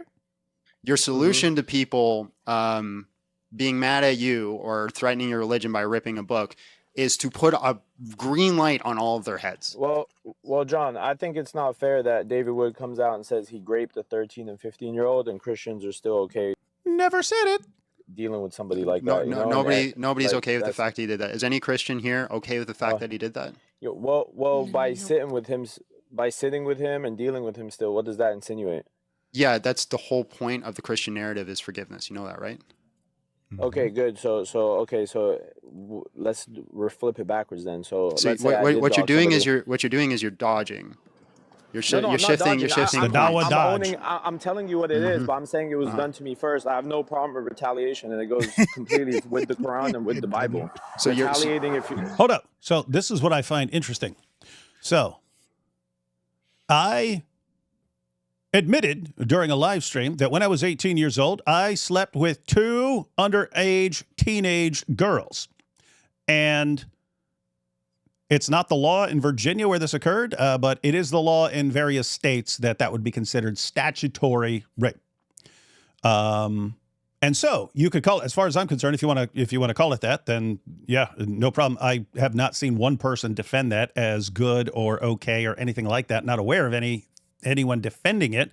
But if he wants to say, what's he saying? He's saying, if you did that, doesn't matter if it's 30 some years ago, you should never associate with that person. And there's something wrong with you if you associate that person. Okay, guys, they never think through this.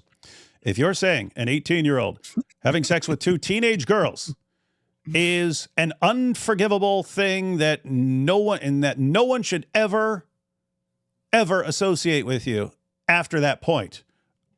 Okay, what do you do here? This is from Sahih Bukhari, chapter, giving one's young children in marriage is permissible. Why? By virtue of the statement of Allah. And for those who have no monthly courses, no monthly menstrual cycle, because they're still immature, in other words, they're prepubescent, Surah 65, verse 4, it's quoting the Quran. And the iddah for the girl before puberty, the iddah is how long a girl has to wait after she's divorced before she can marry the next guy.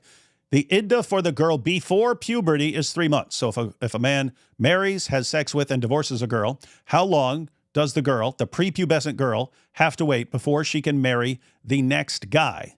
And the answer is 3 months, according to the Quran. And then as an illustration of marrying a prepubescent girl, we have Sahih Bukhari 5133, narrated Aisha that the Prophet wrote the marriage contract with her when she was 6 years old, and he consummated his marriage when she was 9 years old, and then she remained with him for 9 years, i.e. till his death.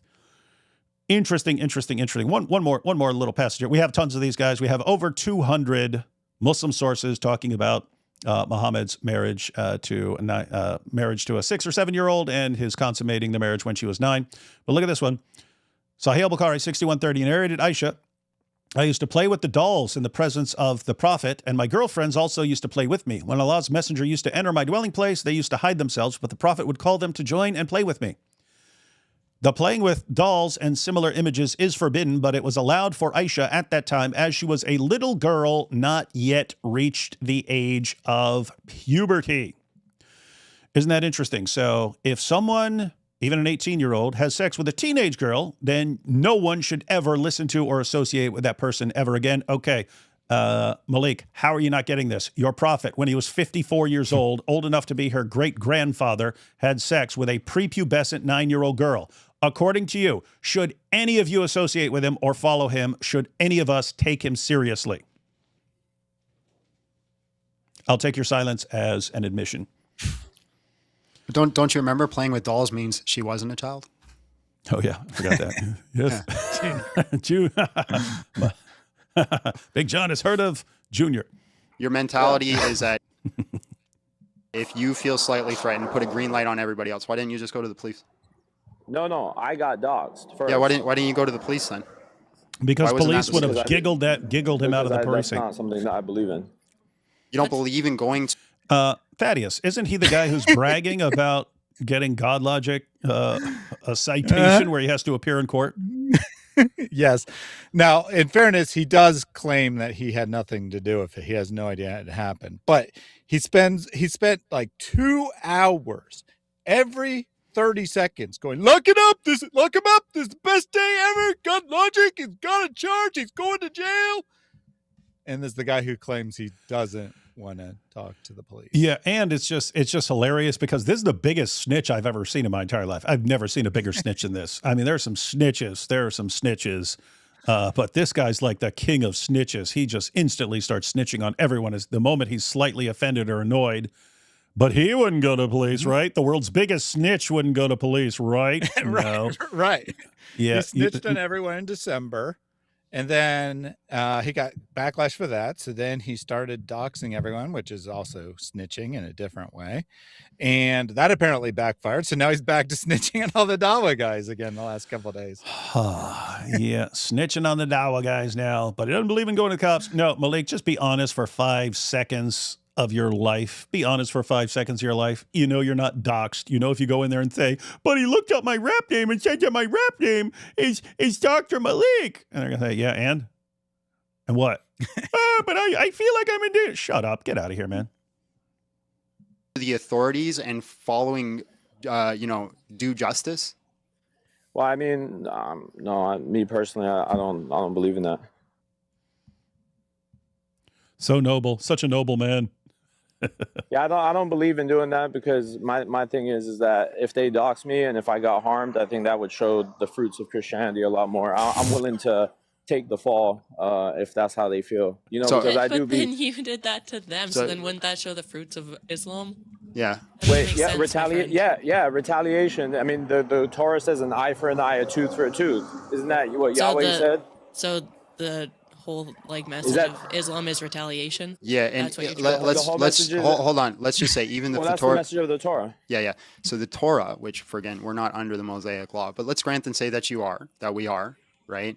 That's still not in the process of you've done me harm, I go do harm to you. They still had a justice system. You'd still have to bring him to the court, the court system. The court system will look at the eye for an eye, tooth for a tooth, to look at the recompense in justice. So there was still a judicial process.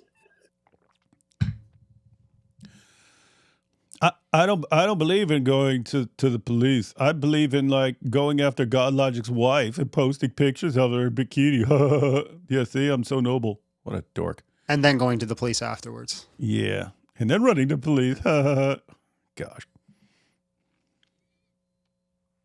Yeah, John, there's one thing you're missing though. You're seeing my intentions. I never had intent to harm like they did for me. Mine was just strictly public information. What do you think is going to happen? What?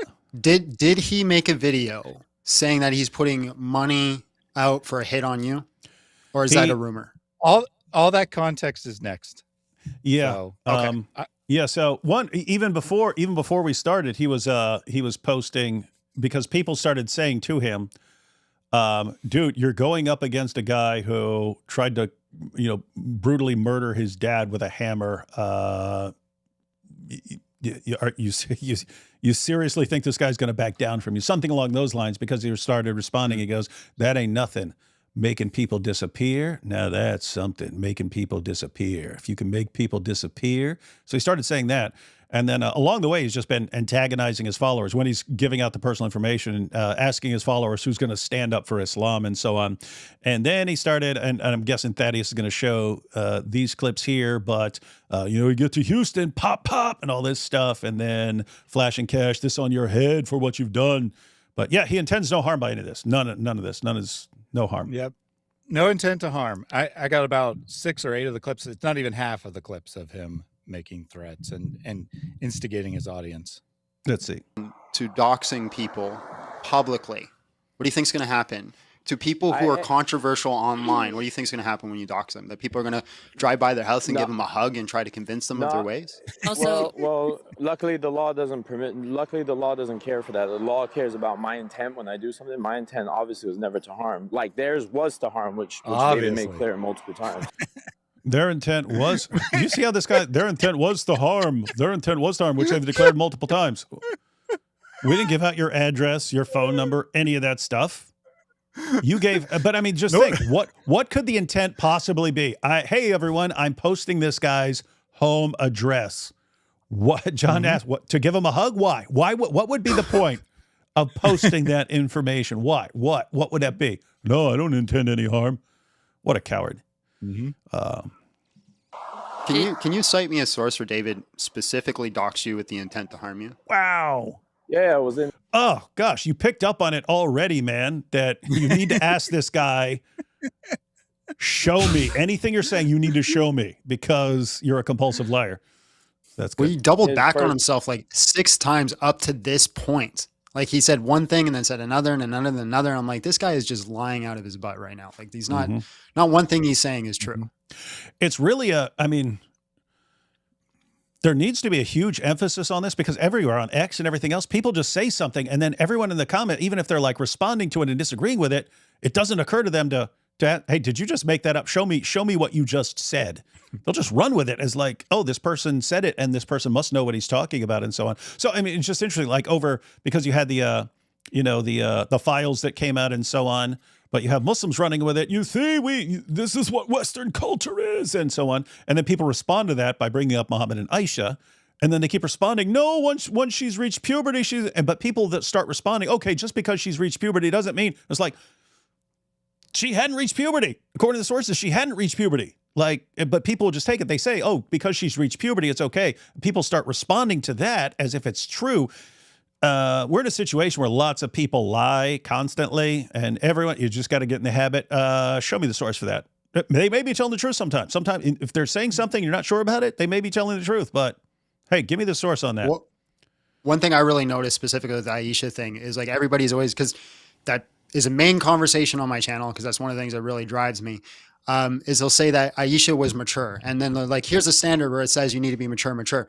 But then just ask a simple question. It's like, what is the definition of mature here? How are you guys defining it? And then when you really like drive it home, they're like, oh yeah, a 9-year-old is mature enough. Yeah, their actual reasoning. Yeah, their actual reasoning is if Muhammad had sex with her, then you know he obviously wouldn't have done something with an immature girl, and therefore he must have been mature. She must have been mature, and it's like, okay, she was 9 years old, prepubescent, playing on a swing, and when she was told to go to Muhammad's house, she brought her dolls with her, and was still playing with dolls. And according to the sources, she didn't reach puberty until she was around 14 to 15. And so, what do you do? And even apart from that, the Quran, Surah 65, verse 4, allows sex with prepubescent girls. And so, wild stuff. But yeah, definitely not mature in any sane definition of the word mature. You cite me Ali Dawish. Okay. Ali Dawish straight up said that is like, why would Muhammad, he got married to her when she was 6. Why would he wait 3 years if he wanted to actually engage with the child? Which, again, makes no sense. Because first of all, you're saying that, okay, he can marry a child, but he has to wait until she starts to bud, which is like the words that he's using. Like, it's disgusting. Yeah. It's gross. And people really need to be more aware of like how, I don't know if I could say the word, how much of like P3DOs Islam is. It's not a few. It's not an odd amount of number. It's a lot. I've had hundreds of conversations with Muslims that are perfectly fine with the idea of marrying a child. It's gross. Yeah, and the actual thought in the Muslim sources as far as waiting for a girl 6 to waiting a couple of years, what they're actually concerned about in their legal rulings is. A girl can be so small that you'll either like crush her during sex, or you run the risk of they put it, combining the 2 private parts into 1 private part, meaning you rip her open and it causes her 2 holes to become 1, and you've ruined her. And so that's what they're actually waiting for. If you're not, why don't you have sex with a 6-year-old? Well, you can have sex with a 6-year-old if she seems like you're not going to permanently damage her by doing it. Like permanently, I don't mean hurt her. I mean permanently damage her for the rest of her life. That's what they wait on. And so Ali Dawa, you see, she was reaching for puberty. Ali Dawa, your sources say she hadn't reached puberty. So what do you want to? It's okay because Rebecca was 3, right? Yeah, she was 3 and Mary was 12 in the Catholic Encyclopedia that forgot to say it. David specifically doxed you with the intent to harm you. Yeah, it was in his first video he made on me. I'm sure that you would have a copy of that video, considering that this is the whole basis of where you're starting your vengeance. I mean, I have it, but I didn't come here to discuss it with you. I have it for my own records. Well, I just mean this. Listen, I got, how many people are watching? Over 1,000 people right now, right, Abby? Yeah. So we got over 1,000 people right now where you can clarify and clear your name. Why wouldn't you want to do that? Because I'm not concerned about what people think of me. I'm concerned about what the Muslims think. Wait. He's there. He doxed me. Okay, you have a copy of this? Yeah, I have a copy of this. Okay, why don't you show it to us? Oh, I don't care about that. What are you talking about? That's your entire case is, but he doxed me. He doxed me. He doxed me. Okay, let's see where he doxed you. Let's see if this is doxing. Well, I don't care about that. What a dork, man. And the Muslims know what my intentions are. I don't think I think a lot of Christians DM me and they know what's up. Sure they do. All right. So interlude here. This is a compilation of clips with no intent to harm. No intent to harm whatsoever. The Thaddeus compilation of Maleek's non-intent to harm. Let's see. There is some stuff we can do as a community. This is a company that David's wife works at. It's called... To be clear, those are Thaddeus's sound effects.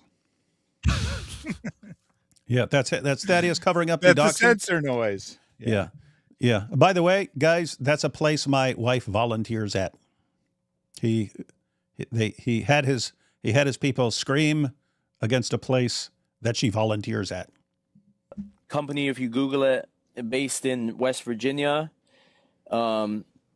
He didn't even get the state right, but he got the number and such right. I think we can make a phone call to the company and do some things like that. Also, you can call David Wood yourself. You can call David Wood yourself. And you can file a complaint against David Wood to himself, right? That's David Wood's number. Yeah. Except it wasn't. Oh, I get it. Yeah. I get it. It wasn't my number. It was my wife's number. So he had everyone calling my wife. So he can't even threaten you properly. No, they've managed to call my wife multiple times and so on. They haven't managed to call me, so they kind of suck at their job. But just keep in mind, the entire time he's got house, home address, and stuff up there on the screen. Yep. Now he's doing the home address. That's what was just censored there. There we go. Nice house. Obviously, we know where the donations are going now. So, chat, this is the address of him. Because we need to know, David, anywhere you go, any interview you do, this is always going to be brought to your table. And trust me, they're writing more articles on you right now, David. So you have one little fake one on the internet. So at the end of the day, chat, we're going to see who's going to do what. I promise you, Christians, like one by one, I'm going to be honest with you. If any of you are brave enough to ever show your face or ever like come up on the panel, your phone number will be on the internet so quick. I'll be calling your WhatsApp so quick, telling you, hey, be a good boy, or your mother's we're gonna be at her front door. Wait. Gonna be at your mother's front door. All the Christian has to do is come up to the panel and he's going to dox them and threaten them. But his whole thing is, I'm only doxing you because you doxed me. Mm-hmm. Yeah, that's the point. That's his go-to method. I don't like what you're doing or saying or how you're acting at all in any way, so I will dox you. And I will have people show up at your mother's door. That's what he just said. They'll show up we'll be showing up at your mother's door over this. But then people started, well, look, you doxing him and his family and other people is causing him to do that. No, he doxed me. I would never do anything like that. What? Back up a few seconds here so you can hear what. Ever show your face? Or ever like come up on the panel, your phone number will be on the internet so quick. I'll be calling your WhatsApp so quick, telling you, hey, be a good boy, or your mother's we're gonna be at her front door. Diddy Woods got a bounty on his head, bro. He got a bounty on his head. David pays rent to a Muslim Indian man. So we had. It was funny. How dare you? It was funny because I didn't even know that, right? Like I never met the guy. It was done through a realtor. I knew that he had some sort of Indian name, but I had no idea if he was a Muslim or Hindu or atheist or what. But anyway, he looked him up and then called him. We had to call the man ourselves, and we had to talk to him and let him know about David Wood. And So this had music. I silenced the music. Silence the music. Did he Wood? But not the gunshots. Here we go. Let's see how much longer you're gonna last. Hang on. Diddy Wood. Let's see how much longer you're gonna last. Time's running out. Uh-oh. When's it gonna happen? Houston. Huh? Huh? Pop. Hey, David Wood. David Wood. What's up? I got something for David Wood. What you got, man? Empty promises? Those little Qurans you blasted, David? Yeah, I did. That's on your head now. Uh-oh. That's on your head $300? Yeah. Shout out my boy Jay Prince out in Houston, man. Houston, gonna happen. And that was only clips targeted at David, and only a fraction of them. He also said stuff like, we're going to call IP's sister and call the school that he thinks she works at and get her fired from her job when she has absolutely nothing to do with anything. Not that IP does, but IP's sister really doesn't have anything. Yeah, and think about his reasoning. It's well, David ripped the Quran and did this, doxed me by saying my rap name is Dr. Maleek. Therefore, IP is guilty because, he was sitting in some live streams with David at certain points. So IP is guilty by association. But then his sister has nothing to do with this. She's guilty by association. I guess her cousin and her cousin's cousin and so on and everyone. He can just go after everyone here. Gosh, what a perpetual toddler. So are you guys charging him? Because that was an active threat. What do you mean, are we charging him? Are you guys planning to call the cops on him for putting $300 out on your head, or are you just gonna let it? I'm just curious. I kind of have a natural resistance to talking to cops, but since he is going after, he is endangering people's lives. Yeah, once we've kind of gone through all this and gotten bored with it, I don't know. I'm sure this information will find its way to the police. Keep in mind, you had Houston police and so on, and the FBI at DebateCon over this guy's threats. You think they're not already kind of on this? Yeah, fair enough. Yeah. So, all right, Maleek. Ripping Qurans. Here we go. Because my thing is, if Christians are going to start ripping Qurans, don't you think that people are going to react to that? When you do stuff like that, what's your intention to a Muslim? When you rip a Quran? No intention to a Muslim. Yeah, but so just like you said, yeah. And so you said, your actions have a reaction. When you dox a whole bunch of Christians, threatening David Wood's life, implying a hit is out on him. Stop lying and stand on your word. True. Coward. Hey, isn't that true? This guy lies about everything. He'll do something and then lie about it. He'll threaten and then lie about it. He'll dox and then lie about it. Mm-hmm. It's dude, I'll tell you anything I've ever done. What the heck? Why? What is this? I have to constantly lie about everything. Weird stuff. On him. Stop lying and stand on your word, coward. That's a lie. Just because I have money, now you want to say I'm. I saw the video. I just saw it with my own 2 eyes. He saw it, Maleek, and that's what really amazes me. Because it's not just Maleek; it's standard in Dawah.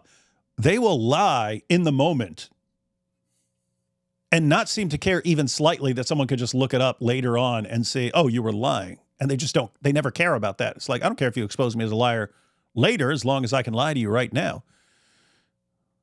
People, come on. So you say actions have equal and opposite reactions. You rip the Quran, that incites that the people are going to be upset and things are going to happen. You doxed a whole bunch of people. Do you think Christians are now justified to attack you? I think if in retaliation that Christian feels that, they feel like they're in danger or something, then I think they have more than right to do whatever they feel. So you're telling me right now people like IP, GodLogic, Than, David Wood, all are within their rights to not that they would or nor that they should, but if they did choose to take you out, they're in the rights to do that. I think that for what Logic and IP did to me first in my retaliation, if they want to keep going with it, I'm. What they did to him first? What, being on a live stream with me? So I don't know this for 100% fact, but this is what I've heard, that basically the first round of doxing was because Maleek was utterly humiliated after calling into GodLogic's program, that even the Muslims were calling him Dr. Shirk after the program, and he was so upset about it, he started doxing everyone. That sounds like him. GodLogic humiliated him. That sounds correct. In a debate he chose to call into. Uh-huh. And that's why he's had this 2-year vengeance arc against God Logic. Because it is actually primarily about him. I know the clips today didn't show that. But every time it's like, God Logic this, God Logic that, God Logic this. And he's not even involved in this round at all.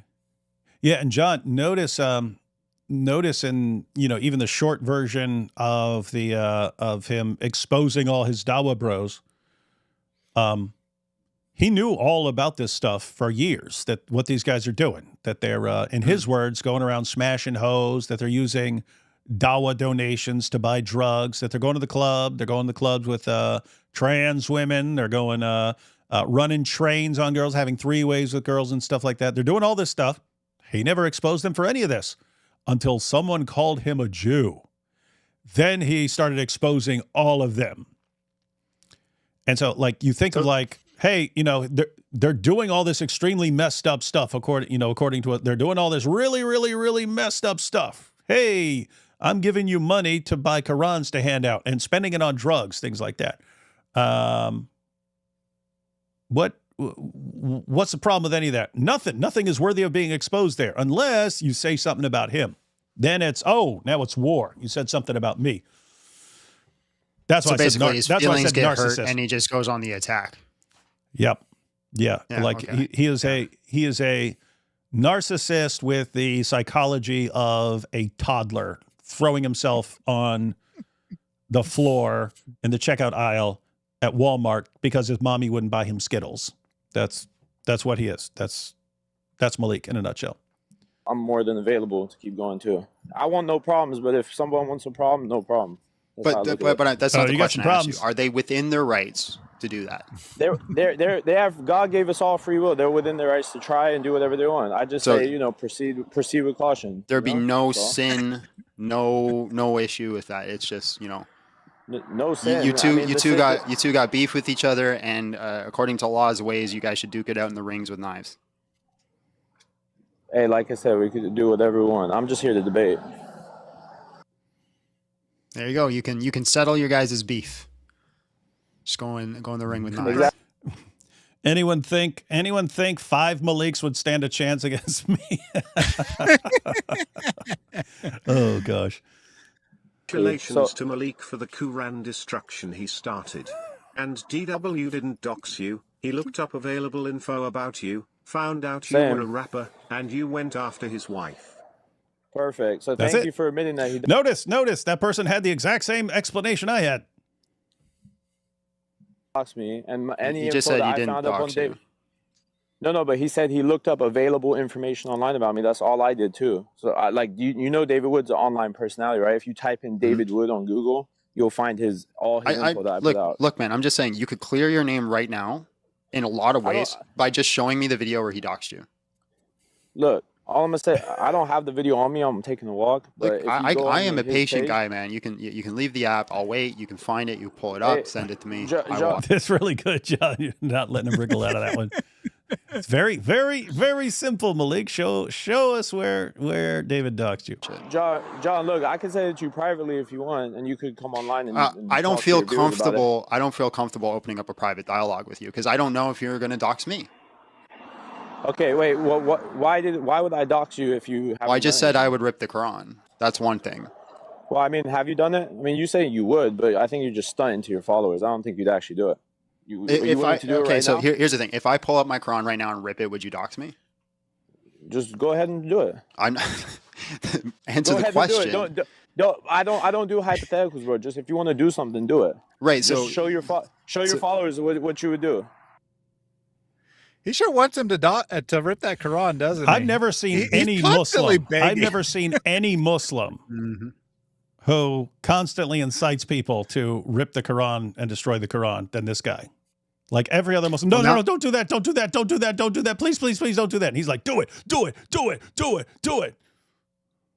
Now that I have like an updated knowledge of like this idea that the Quran is more valuable than human life itself, this is the wildest thing he could have said. Wildest thing. If I rip the Quran in front of you right now, would you dox me? No, I wouldn't. You would not dox me. Liar. No, I wouldn't. Okay, so then why did you do it today? What if I called you a Jew? You would. Well, like I said, he doxed me first. He put my government name out and put the whereabouts of the state and the whereabouts of where I am. And I don't think it's true. I think I would like you to confirm that. Well, the guy just said that he looked up available information on me. Well, what does that mean? Available information? Like, yeah, it was an article from like iHeartRadio. It was like iHeartRadio or something like this, talking about, hey, watch out for this guy because he's a scam artist. If somebody looks up available information about me, they're going to find out I used to be a rapper too. Correct. Oh, so that's not doxing me. Oh, Big John just doxed himself, you see. But that's all I did to David, is I put out available information that's online. Yeah, available information. Yeah, this idiot still doesn't seem to understand what doxing is. It's not illegal to put out public record on people unless you have an intent to harm, which nobody can prove that. And that includes intent to harass and so on. Hey, Thaddeus, you think a jury sees, hey, here's the phone number. Let's all call her right now. Hey, we're going to get this person fired. Notice he said they can't prove it. He never said that, like, he didn't mean to not harm you. Yeah. His brilliant idea here is you can't prove his intent. The idiot states his intent repeatedly in his live streams. He states it over and over and over again. He thinks he's going to go in front of a jury and be like, yeah, but you can't prove that I intended to harass the person with this information when we was calling her in the middle of the night. Yo. Super genius. And that was actually a very important point there, because he just says harm, but the law is actually to threaten someone or to harass them, right? Yep. And he brags about harassing, although he says hassle, and I think he said hassle intentionally, because he does actually know that the law is harassment. So he said, we're hassling him instead of harassing, because in his mind that means it's something different. Mm-hmm. I have an intent to harm. I'm a very peaceful guy. I do not think you're genuine. I think you're dishonest just from this conversation that we had.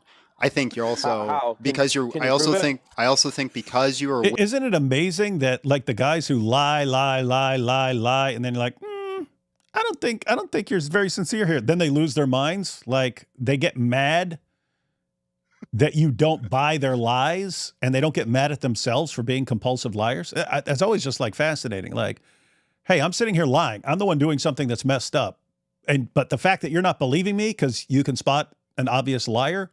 That enrages me. How dare you?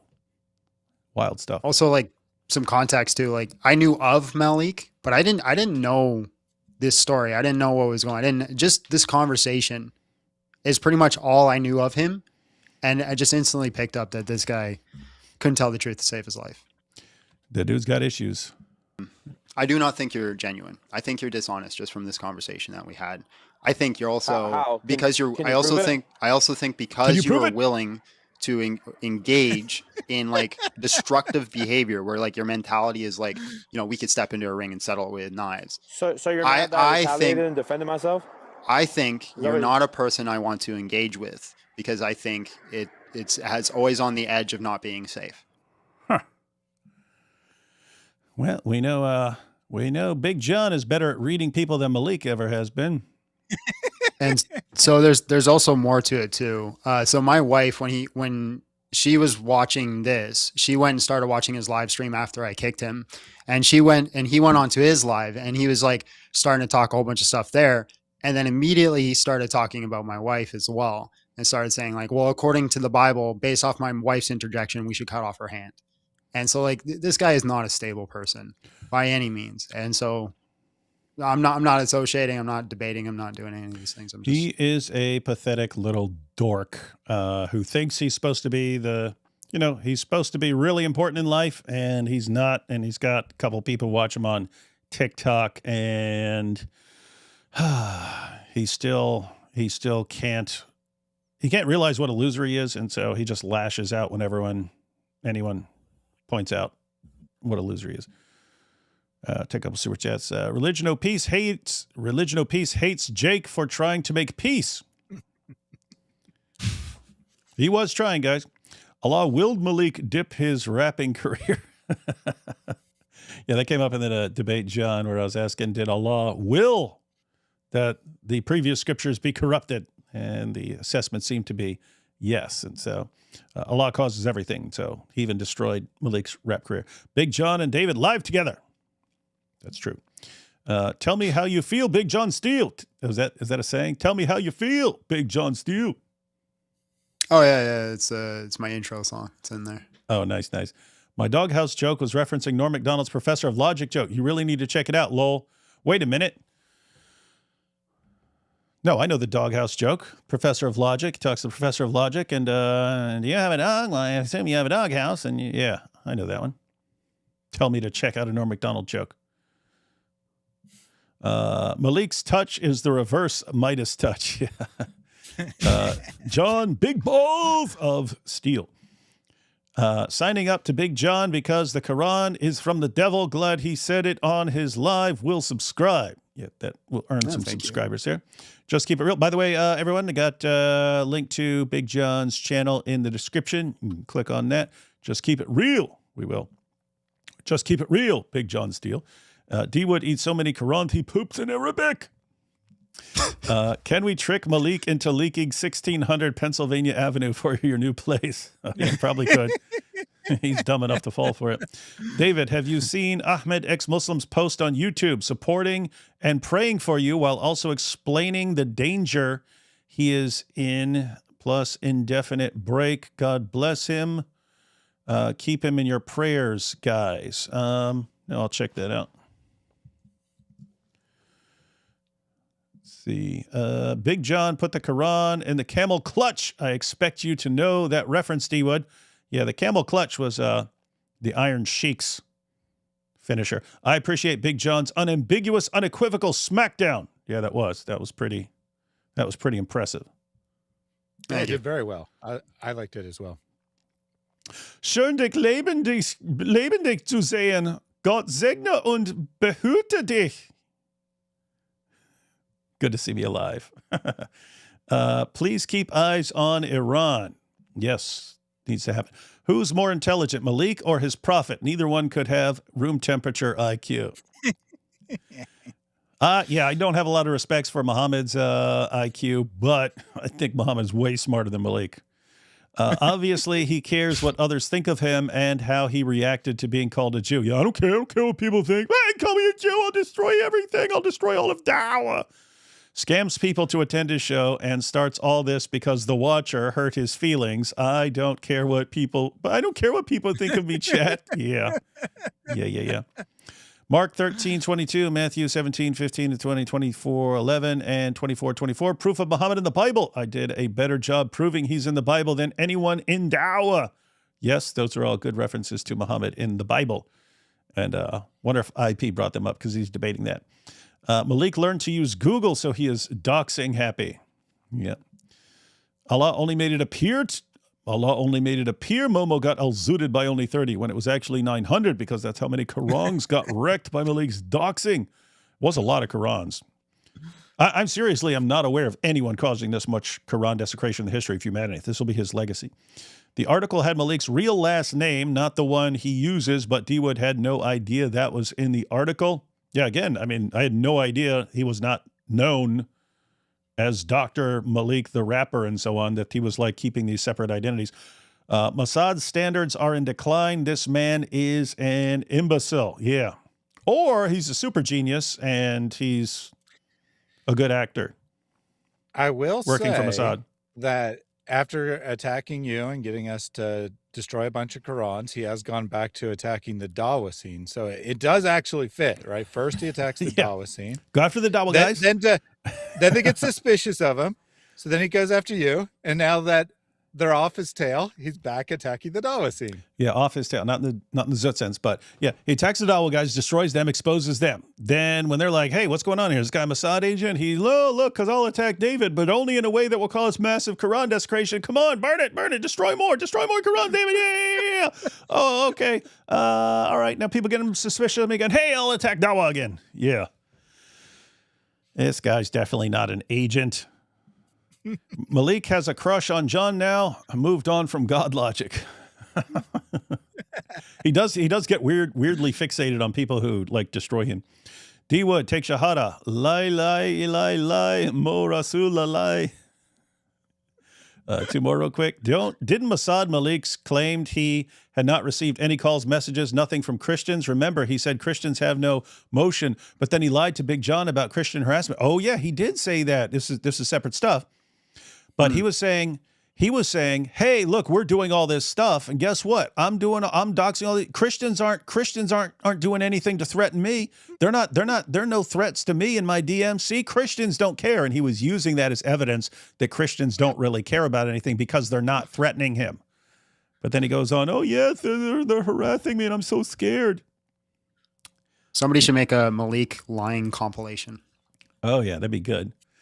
Who's a bigger coward, Uthran running or Maleek's leaking? I can't decide. Lol. Yeah, that's a tough call. That's going to be a coin flip there. And who would win in a race, Prime Usain Bolt or Uthman after challenging God Logic to a debate? Oh, Uthran. He'd be champion of the world. All right, so we got another clip here, Thaddeus. What is this? This says Club Pyru. All right. Yeah, so this is January 30th. So this is the day before debates. Of DebateCon, his last chance to talk about his amazing plans for DebateCon or whatever. DebateCon, okay. This is the night before DebateCon. This is where, so he had been vowing that something's going to happen to me. Time's running out. I'm in trouble. Pop, pop, pop, pop, pop, pop, pop, pop, pop. And then we have the eve before DebateCon. Let's see what's going to happen. Club Pyru. We in the building, yes sir. Yay. Club Pyru, man, the hottest live on TikTok, man. Who's the hottest, most snitching, most snitchingest, most doxing, most whining and crying show on TikTok. Everyone, locking up today. Lock him up. Wait, who? Me? Whoever, right? Someone in the chat said, who we locking up today? And then it just starts saying, lock him up. Because it's like his calling. It is. I go snitch to the police. I don't talk to the cops. Lock him up. This live on TikTok, man. Who's locking up today? Lock him up. We in the building. Soup whoop. I see that. Yes, sir. We in the building. Let it marinate. You know who he reminds me of is, so for those that don't know, I did bouncing for 10 years. And in my years of bouncing, every wannabe gangster I've ever met sounds like him. Like just the way he talks, the cadence, the flow, the confidence that goes right out the window the moment they get hit. It's to a T. It's uncanny. Yeah, it's just we've talked about it on many live streams. This guy brags about being in a gang, Pyru, and all this stuff, and it's like no one would ever put up with any of this. Like no serious gangsters would ever put up with any of this. You start acting like you'll snitch on somebody on the drop of a dime and so on, and we got the cops on God Logic. I told him repeatedly, like, dude, seriously, do not go to prison, man. Do not go to prison. Because if his inclination is to snitch on someone instantly, the moment he gets mad at them, I told him, it doesn't matter if everyone else in the prison hates that person that you're snitching on. They're going to be, this guy's a snitch. This guy will snitch on somebody. And he'd be in protective custody for the rest of his stay. Let it marinate. Chaotic week. We outside. Sun is shining. Hey, Billy, the sun is shining. Not in Virginia Beach, though. Come on, man. We in the building. I think that was supposed to be him imitating a hillbilly accent or something. That's supposed to be you. What is this dork, man? So someone calls in towards the start of the program and asks him, it confronts him basically. Another Muslim. This is another Muslim calling in again. Okay. All right. Let's see. I have to say the Muslims who call him and usually have more hikmah than he does. He has absolutely no hikmah. What happened? Are you okay? Just invite her in. There you go. I like that. Why do you sound so angry? No, I'm chilling. Today's a good day. Who are you trying to beef today? Beef? I don't beef anybody. Wait, can you apologize to me? For what? Because I feel like you've been, I don't know, bullying me. Nah, it's all in your head. It's just Google. It's all in your head, Shuku. No, you have actually been very mean, and it's been messing with my mental health. My avoidant attachment is getting... Avoidant, you mean? Yes, avoidant attachment is getting too much for me to deal with. So obviously she's being sarcastic. She's joking around with him, but saying, yeah, you're being so mean. You're being so mean. It's hurting my feelings. I'm the best. Bro, Charlie Chaplin, let me tell you something. I'm the best debater on this app, the hottest debater on this app, the most knowledgeable debater on this app, the most, anything to do with that. My defense is impregnable. Not to do it. You know why? Because it's just... Because I'm the biggest snitch. That's why. If I don't feel like doing it, I'm not going to do it. So he doesn't debate. He doesn't debate because he doesn't feel like doing it, but he's the best. He's the best. We'll have to trust him like we just trust him for everything else. And so that was in response to the woman basically saying, why are you wasting your time with all this Club Pyru nonsense? Why aren't you doing Dawa? Why aren't you debating people? And he's like, I'm the best, but I don't feel like doing anything. Yeah, I could dunk like Jordan. I just don't feel like it, everyone. Bro, I feel like Club Pyru has like rebranded into like a senior citizens home. Like before it was like 25 plus. It was kind of lit. It was like a strip club after dark kind of hours kind of vibe. Now it's giving I'm in a care home and I have to like wipe an old woman's bum. Like it's so boring. How? Like bro, what are you talking about? That is the funniest criticism I've heard in a long time. I feel like I have to wipe old people's bums here.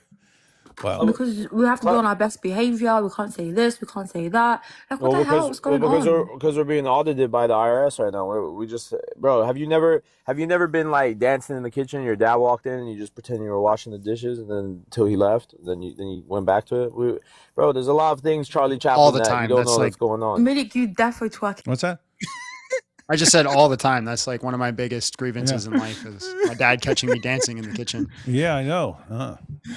The mirror, innit? The gangster, right? No. This is his go-to example. He's a big, tall, strong gangster, get in trouble all the time. Yeah. Shout out to all your dad actually walked in on you when you were dancing?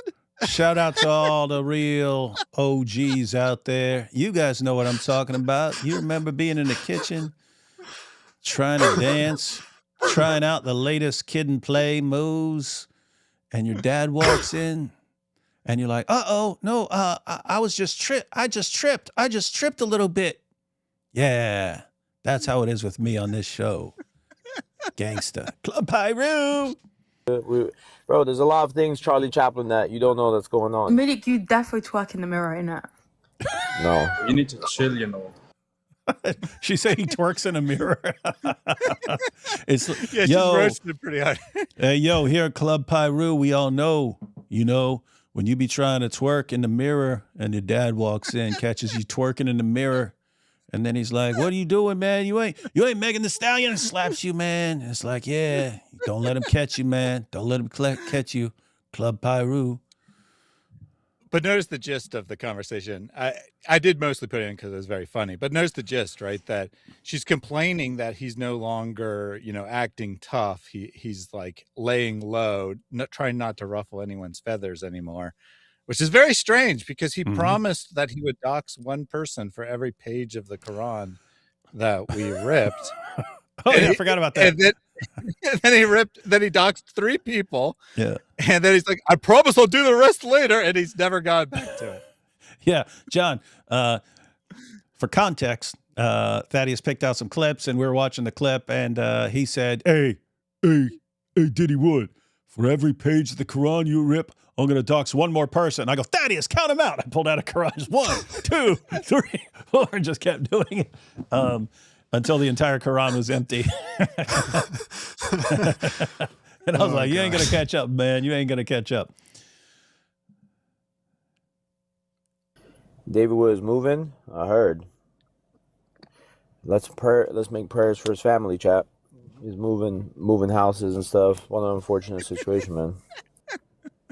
This guy's maddeningly inconsistent. Yeah. I'm guessing that was sarcastic, or him like kind of subtly bragging about, haha, I did this. Yeah, someone in the chat presumably said, "Did you see that David's moving?" And then he's like, "Oh yeah, he's moving. Oh, it's so terrible." I hear you. Did you catch that little part after that, though? What was that? So go ahead and rewind like 10 seconds. Okay. He does this throughout the whole live stream. Man. Yeah. Oh. Yeah, I hear you. Oh, he did his little pop with Houston. Dude, I'm already back. Oh, I guess this was the night before. So this is the night before. Yeah.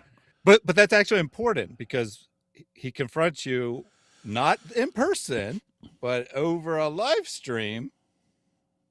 But the night before, he's going, pow, pow, I'm going to be there. I'm going to destroy David. I'm going to shoot him.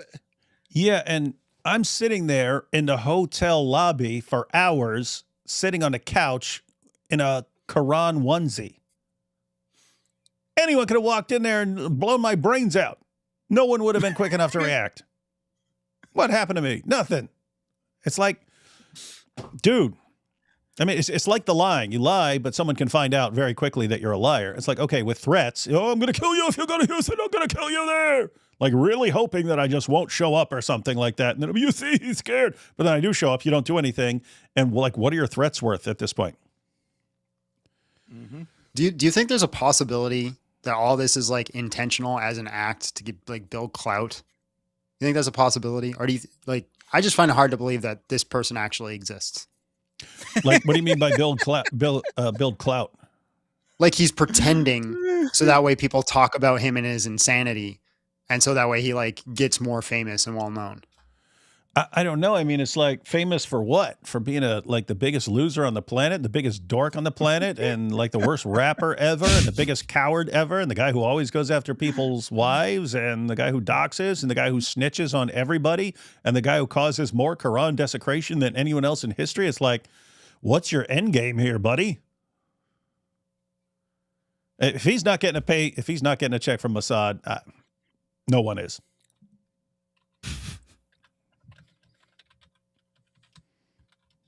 The different, I was telling people last night what it really is, on the phone. The different real and internet is like saying it's just they don't exist. Everybody online is putting on a persona. Yeah. Okay. Uh-huh. Everybody on the internet is putting on a persona. Everybody for one thing and one thing only. You know what it is, chat? I don't care who it is. I don't care who it is. It's for money. That's the only reason people come on the internet.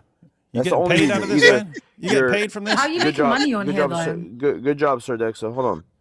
People come in either for money, for women, or because they're bored. It's one of the three. No regular human comes on the internet for anything other than that.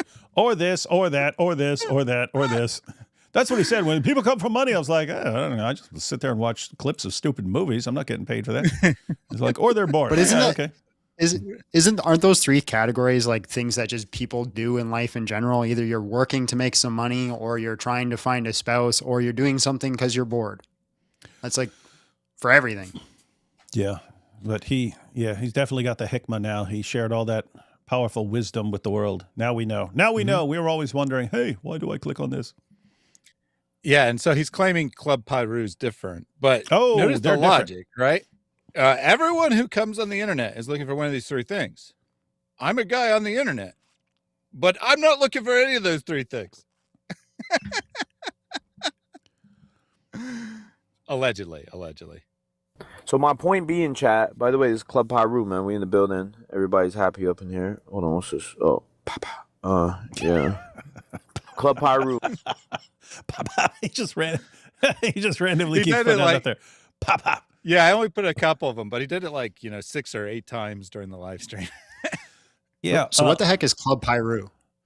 Well, Pyru's a gang out in California. It's a Bloods. I think it's a Bloods gang. But he acts like he's a member of the gang, and I'm like, there's no way, dude. There is no way this guy has ever been in any gang, unless it was a bunch of little like kids on the kindergarten playground or something like that pretending. Yes, that's what he calls his community. What's the point of the pop, the like threats when I'm not even seeing this until after I'm home, dude? Like after you've already failed. Like, was the point to scare me when I wasn't even going to see it until afterwards? I don't. Everything we do is for the realness of people, right? we like to do things the right way, you know? The realness. Yeah, when you think of Maleek, the failed rapper who sits around doxing people all day, pretending that he's a gang member and threatening people and never following through on anything, you think, oh, the realness of this guy. He's all about keeping it real. Captain, you know that chain was fake. You could tell that was the fakest, bro. That was when I was 19, bro. That was like, I was on the come up, bro. Like I had the fakest chains ever. Bro, I never bought a real chain. Like I bought somebody else a real chain, but I never bought like myself a real chain. Any chain you ever see me wearing, it wasn't real, you know? But I thought it was all about realness. Anyway. Oh, I just heard a joke in my head real quick that somebody gonna say, but it's okay. Thaddeus, you said you listen to his music. Does he go pop in his music? No. So like he actually tried two different things. He tried like straight rap, but then he tried like R&B singing, and that was even worse. It was like the most over processed garbage I've ever heard in my life. But I put that clip in because he showed a picture of himself with a famous rapper, I forget who. And then someone asked him about the chain that he's wearing in that picture. And then he's like, I never bought myself a real chain, but I bought someone else a real chain. Oh crap, I just realized they're going to make a joke about that. Yeah, the Warner. The Warner said, hey, will you wear my chain and I can wear your chain? So he bought him a nice chain. What did splurge on himself? But for the Warner, he's going all out and spending some money. Warner bought me a nice chain because I was a good boy. I was able to use my creativeness to not only help myself in terms of just gaining knowledge and stuff, but changing the dynamic of Muslim Christian relations. Go ahead and pause. Okay.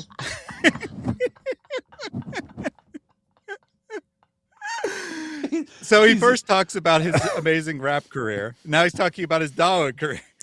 So to change the dynamic. I've changed the dynamic to Christians just like going to the demolition ranch to destroy the Quran. This is so much better. Even though I say it's the worst thing anyone can do, and I'm making everyone do it. Yeah, so I forgot. Actually, he first talks about like his amazing career in medicine. And remember, according to himself, I don't think according to reality, but according to himself, he went to med school for 2 years. He said that he dropped out because pharmaceuticals were pressuring him to prescribe certain drugs to people. A second-year med student is not writing prescriptions. Wait. 2 years into med school and he was prescribing medicine? Allegedly. Being pressured by pharmaceuticals to do certain drugs. Then he says all of medicine's a scam. And then he talks about how he changed the world in the rap scene. And then now he's talking about how he changed it in Dawah. He used his creativity to gain knowledge. I don't know how that works exactly, because knowledge and creativity don't exactly go hand in hand. And then he says, I've changed Muslim Christian dynamics. Genius. We're not done yet, by the way. Oh, we're not. Look, the Arab Christians chilled out. 2 years ago, the Arab Christians were crazy on this app. We got them all to chill out. He did it. These little Triple K members, this Salam Al Masih group, we're in progress. We're chilling them out right now, right? They can act. That's kind of funny because we're about to invade TikTok, man. I mean, it's just like everyone. Huh? Yeah, you're coming to TikTok? Yeah, I tried. Historically, I do pretty much everything by myself, and I couldn't. I just didn't understand how to make a video like that. I know I could do it on my phone, but I don't like making videos on my phone. I mean, not that way, or like editing them. I'll record something on my phone horizontally, but then I edit on my computer and stuff. And I was just like, I don't understand any of this stuff. I thought you mean you were coming to TikTok to like the debate scene in TikTok. I thought you were doing that. Yeah, well, I'm going to invade TikTok. So I years ago, everyone's like, hey, get on TikTok. So I watched some tutorials. I'm like, I don't understand this. I don't get this. And, but now I'm going to have other people figure it out and just tell me what to do. And then I'll be on there. And it's like, you have to tell me you put me on TikTok. You put a camera in my face and tell me how long I have to speak, and I'll do that. And then you make the video and put that on TikTok. So someone else is going to have to do all the stuff that I don't get. Are you ready for the most terrible arguments you've ever heard in your life? The most painful conversations you've ever had? I've been dealing with Dawa. Are you ready for this? I've been dealing with Dawa for almost 30 years You've now. dealt with Over Dawa, 30 years but now. TikTok Dawa is like bottom of the barrel. Bottom.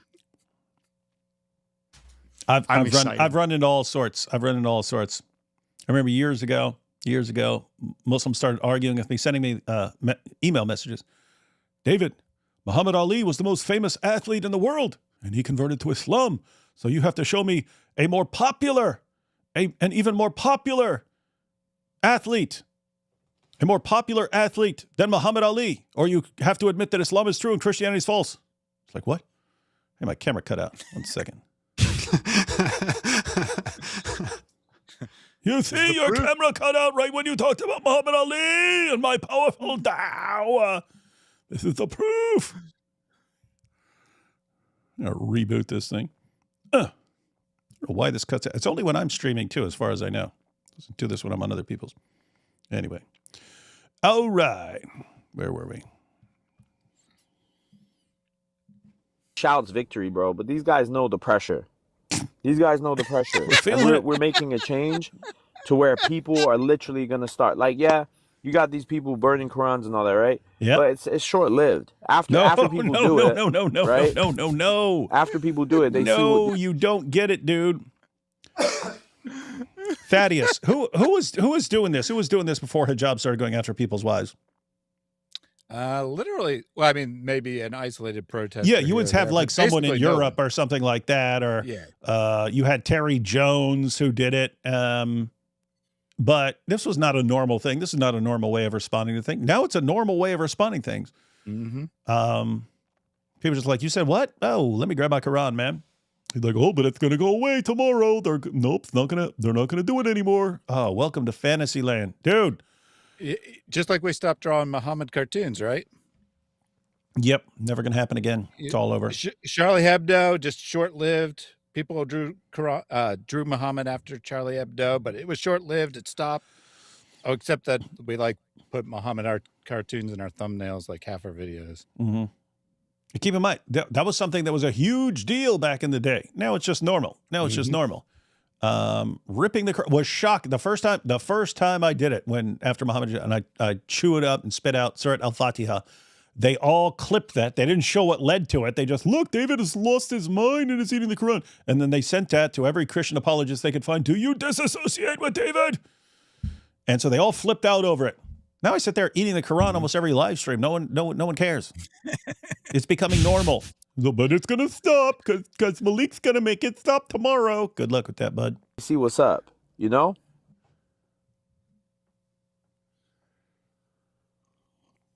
Okay, why do you feel? Do I know you? How did I just get up on the panel? Yeah, because I summoned you up here. Now watch. What's up?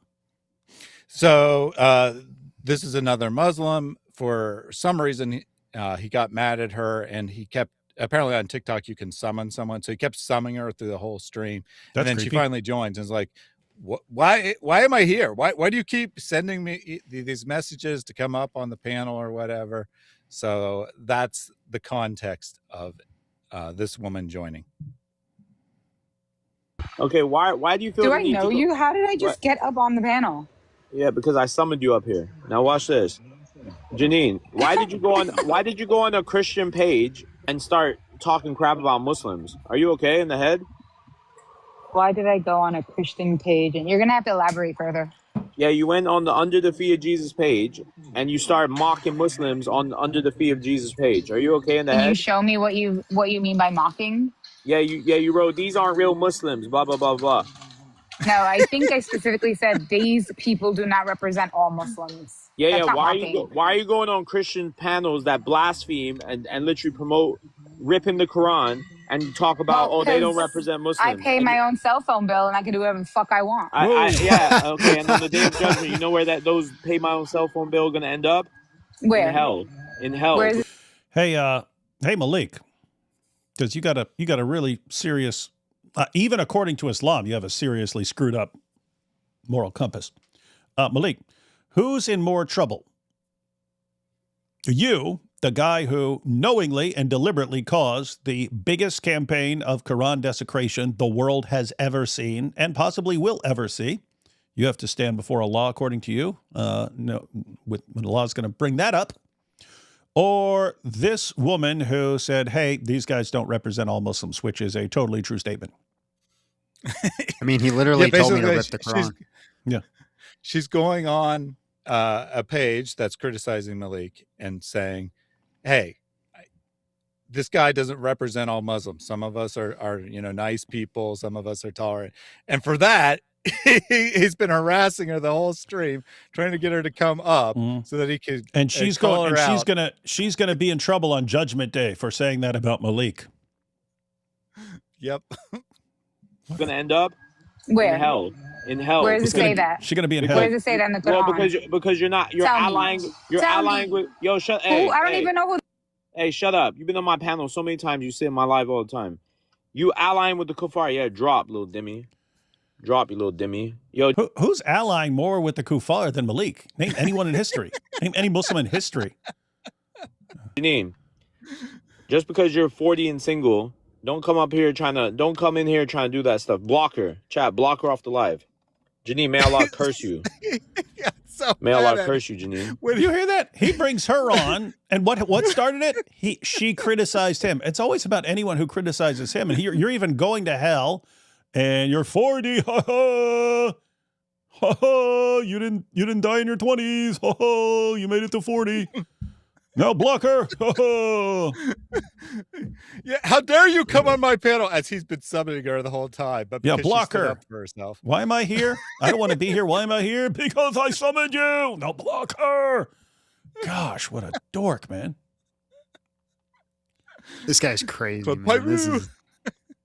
I can't even believe this is real. This is nuts.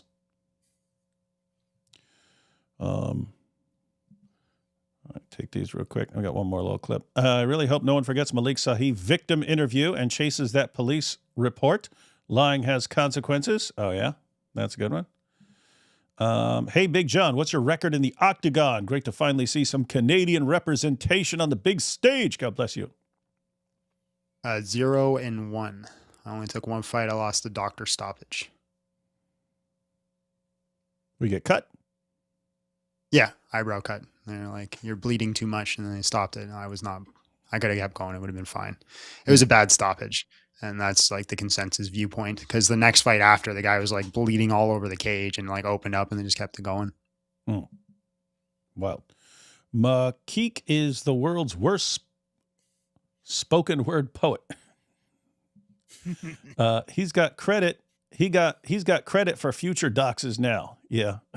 Yeah, he could be doxing people for the rest of his life, and he'll have all the credit from those Quran pages. Maleek does a little twerk every time he says pop.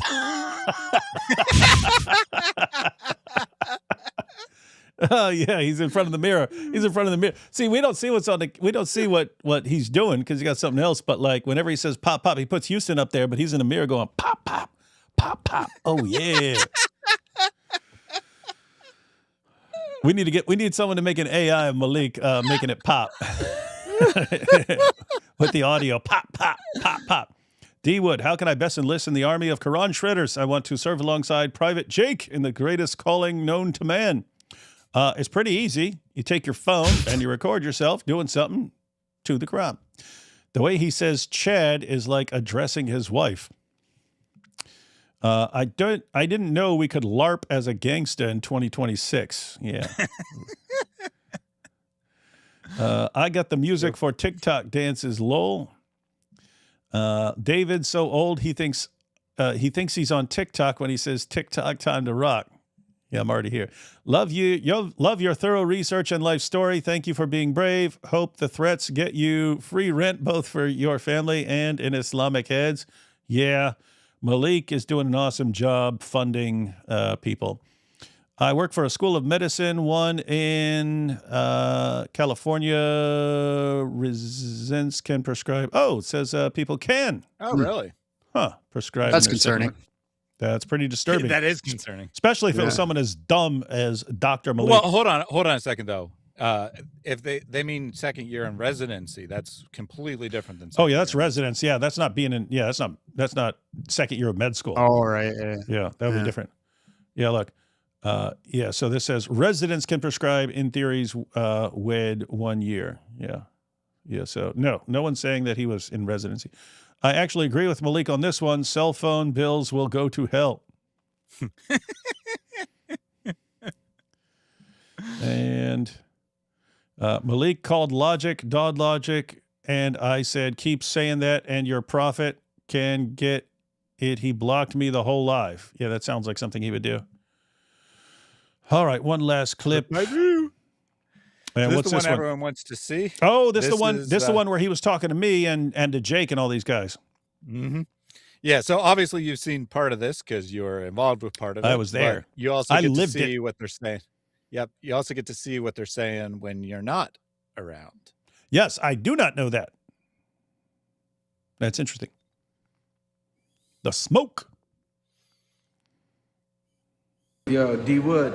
Hey, D Wood don't want the smoke, man. Man, nobody want the smoke, man. Hey, bro, how do you guys like that Jake dismantled the Islamic dilemma and then proved Christianity false right afterwards?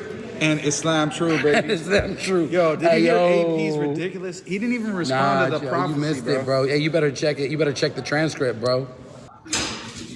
All right, where's everybody at? Why are you guys all like, why is only 30 people here? I need every Muslim on TikTok to come and give Jake the baracha. Yalla. So before you show up, they got 30 people watching. Yeah, I see them on TikTok. I'm like, hey, let me check this out. Look at this guy. We got this guy over here. He's about to show up. We can't put him on Muslim TikTok. Unfortunately, we can't put David on Muslim TikTok, guys. Unfortunately, we can't. Put him on. We gotta put Muslim TikTok. Look at this guy. D Wood. Hey, David Wood. Hey, you're a clown. D Wood admitted he's going to stop burning the Quran. He's gonna stop burning the Quran. No. And he admitted that I was the best Muslim debater on Islamic dilemma. He admitted that. He admitted it. But yeah. I didn't admit any of that, but I gotta help a guy out on his stream here because he does get a lot of street cred with me for just destroying all these Dawa guys. I mean, it's crazy. Maleek could have had that street cred from destroying all the Dawa guys in December, but he had to screw it up. He dropped the ball on that one. But yeah, Jake here has been just completely destroying Dawa guys all month long, January. So hats off to him. Look at him. He's thinking about it. He knows it's true. He knows David, it's true. apologize to us. Come on, man. I want to see. Hey guys, apologize. I got a Who's question better for than David. me, D-Wood? Who is better than I apologize for not ripping even more Qurans. Okay, Daniel definitely wasn't. Oh, thank you. Let him He do it. said Daniel wasn't. John Fontaine wasn't either, so yeah. What's your Quran budget? See, I got it. What's your Quran budget? Like, how much are you spending on Qurans? I'm not going to tell you, but let's just say I've spent a lot of money on Qurans over the years. You heard it from D Wood. I was the best one on the Islamic dilemma. Thank you. Because he's not as bad as Daniel. He didn't say it was good. Just not as bad. No. What do we got to do? Why not? What? What do we got to do to stop desecrating the Quran? Zero doxing, no going after wives, no going You after swear to families. God? You swear to God? What? This guy was doing the same stuff when he talked to Anas. Anyways, he talked to Anas and he literally ripped the Quran in front of him. Hold on. No, we're negotiating. We're negotiating right now.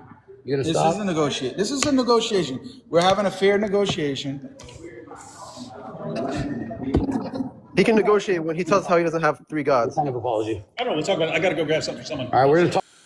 Yeah, so I was like, hey, you got to stop all this. And they're like, and then it's done. And I was thinking, no, Maleek is like gone after God Logic's wife, other people. No, that's not. No, he's got to do some serious apologizing to people, begging for forgiveness, not just moving on from this. Tonight. All right, guys, we're gonna negotiate because we care about our Quran. To be fair with you guys, unlike Maleek. All right. No, but here's the thing, guys. Here's the thing that you need to understand. D Wood, we're gonna get him to stop desecrating Quran. We have to. Yeah, you could, but you're not gonna. What did David just do right now on the camera? I seen the last part, and I was trying to Dude, David came in. We just pressed him on him losing the Islamic dilemma debate, and we told him, "Yo, you need to stop desecrating the Quran." And what he say? He said, "Oh, he was like, he took a long pause. Oh, I got to think about it. I'm gonna come back. Oh, I need something. I need an apology or whatever."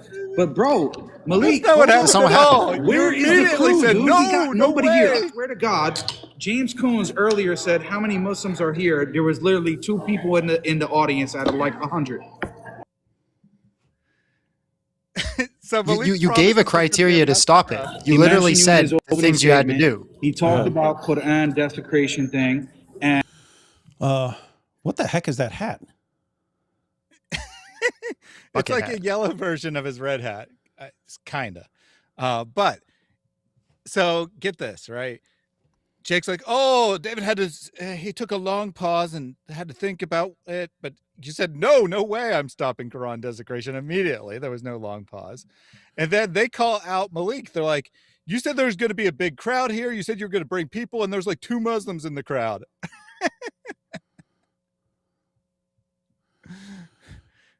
Yeah, that is interesting. Huh.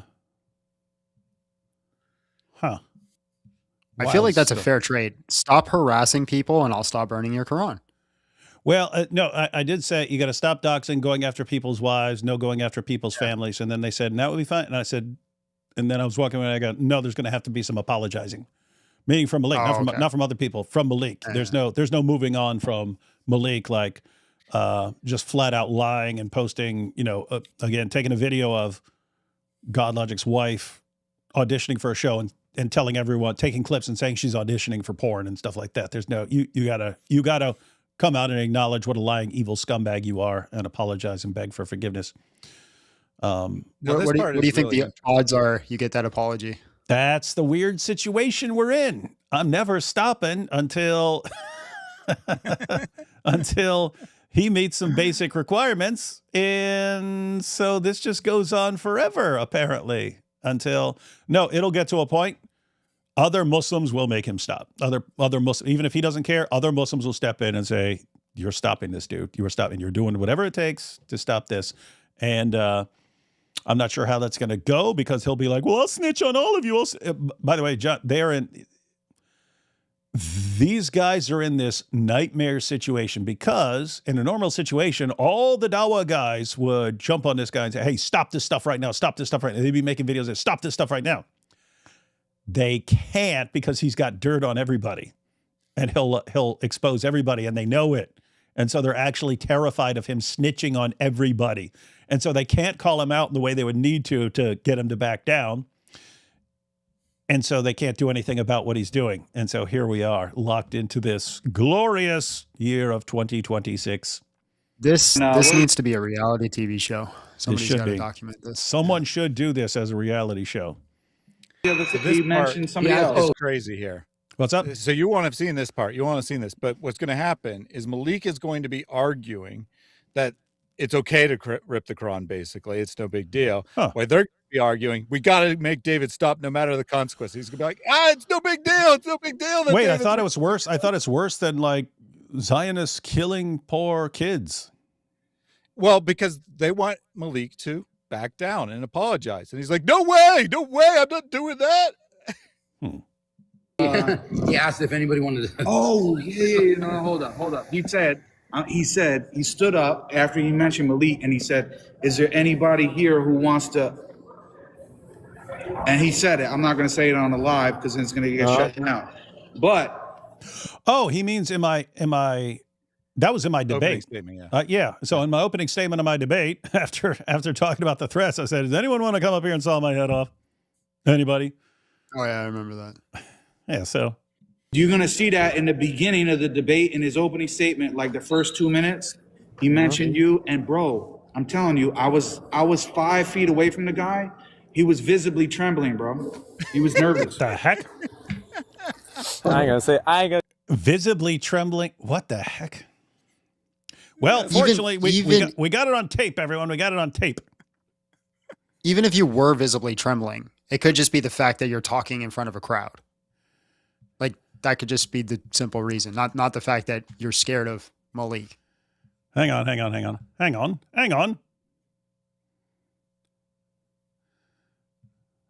on. 1 second.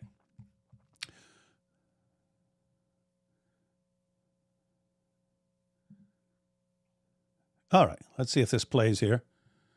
I have not seen this. We will see if I'm visibly trembling here. Say what he means if he blurts, if he constantly music, affirms the really mean. Quit putting music in your David, stupid... when you say that the Quran... What is this? Well, if... hang on. No, this is a clip of the debate. This is a clip of the debate. Yeah. Hang on. All right, let's go back to the video, and then I'll get the actual debate here. Say too much, bro, but all I know is that these on the camera it looks one way, but behind the scenes is something completely different. Well, that's what I'm trying to tell you, dude. Here, I swear to God, D Wood is acting like a choir boy. Yeah. Hey, man, Giant Dog's Govy name. I found their government name too, so I'm just letting it be known out there. Giant Dog's Govy name. Giant Dog. Well, even Christians were like, "Oh, Giant's a ginger." Giant Dog. They just did a face reveal, didn't they? Yeah, but their Govy name, I found their Govy name. I got 1 second. 1 second. All right, we'll see if I'm trembling here. We will finally see David Wood trembling in fear. I'm going to hand it over to David for his opening statement. This will be 15 minutes. Thank you very much. The floor is all yours, David. What's up with this skipping? Is that in the live stream? Did he have crap internet? Check. Thank you, James. And a special thanks to Jake for showing up and debating like a man. Unlike that coward Sheikh Uthman, a.k.a. Sheikh Ibn Chicken, a.k.a. Sheikh Ibn Runnin, a.k.a. Sheikh Uthman Bolt, who keeps pretending he wants to debate when all he really wants to do is play history's dumbest game of Dawa hide and seek. I invited Sheikh Uthman to join us here at DebateCon. He did not show up.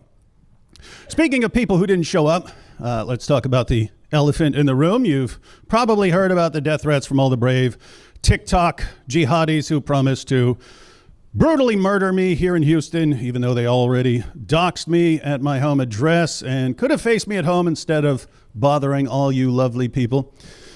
I don't really care if they threaten me, but I know I tick a lot of people off. But when they start going after people's wives and families, that's a different story, since I remain convinced that you can't back down from cowards who threaten women and dox families, because backing down will only encourage more threats and more doxing. My friends and I responded to the threats and doxing with episode 1 of Quran Demolition Ranch, and with a video of me spitting fire like a dragon on some Qurans, and with International Zoot Remembrance Day, and with coming soon our top 100 ways to zoot the Quran. So now that I've made my position on threats clear, does anyone want to take this opportunity to saw my head off? Anyone? I looked at Jake. Isn't that interesting? For more than 15 years, keyboard jihadis have been... All right, guys. Anyone buying Jake's claim that I was up there trembling in fear? Nothing to do with that, yeah. See D Wood trembling in fear? Me. Pretty sad guy. Terrified.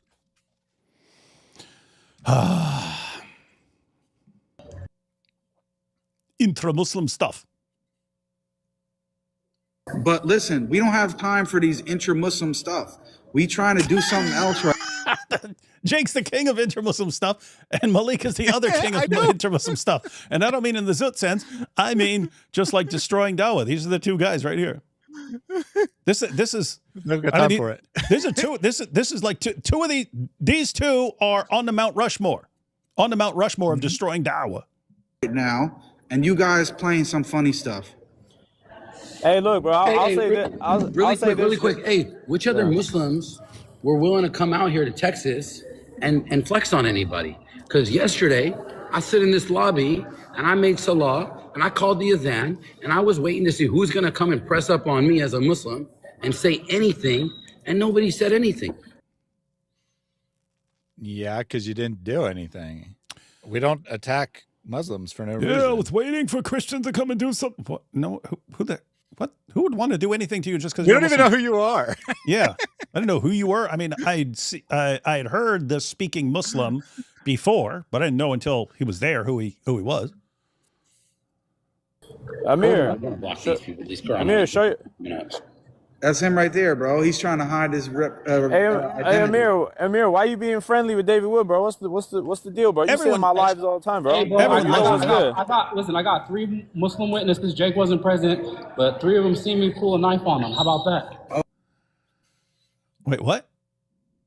So are you saying someone pulled a knife on you? So Maleek is like saying that Amir is being buddy with you and trying to call him out, and then he's like, "Hey, what are you talking about? I pulled a knife on David."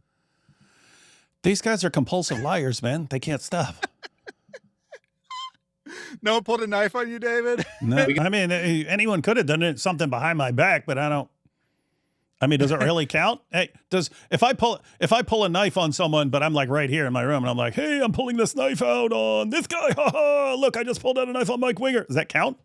I don't know. Maybe he had a plastic knife and he got out his bagel and was spreading his cream cheese, but in his mind, he was threatening you with the knife. Hey, totally serious. That dude literally offered me a chicken sandwich.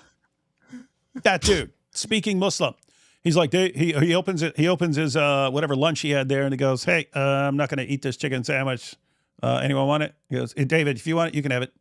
This guy's offering me a chicken sandwich, and somehow he considers offering me a chicken sandwich, pulling a knife on me. The same. Maybe thing. there was a knife in the chicken sandwich. Might have been. We're gonna end this like Quran desecration shit going on tonight. Are you? I'm playing. That's why I came to Central. Hey, bro, it's for this combo. Hey, bro, him right, so him doing that with Quran, bro, he's only gonna have himself to blame, bro. I mean, he can do it. We're not arguing from a position of weakness. Yeah, but Maleek, if we get him on cam, it don't matter. Yo, when you say we don't want him to do something, bro, now you're being a dhimmi because now you're like over here trying to say he controls the narrative. He can do what he likes. No. Listen, dude, we're gonna bring him on, and then you can talk to him one-on-one. So they're trying. Would you be open to that? Would you like have a one-on-one conversation with Maleek? Yeah, it's coming up. It's coming up. But yeah, no, it happens right here. Jake is saying we're going to end the Quran desecration. Yeah. Maleek's like, no, don't do that. That'll make you a dhimmi. So that was the argument. I had the clips out of order in my mind, but that was the argument where they're arguing back and forth. They're saying we need to stop this, and he's saying, no, we need to continue this. He really wants those Qurans desecrated. He seems to be obsessed with having as many Qurans desecrated as possible. You got D-Wood. We need 5 minutes, man. Come on. We need 5 minutes with you. We got Maleek right here. Diddy Wood.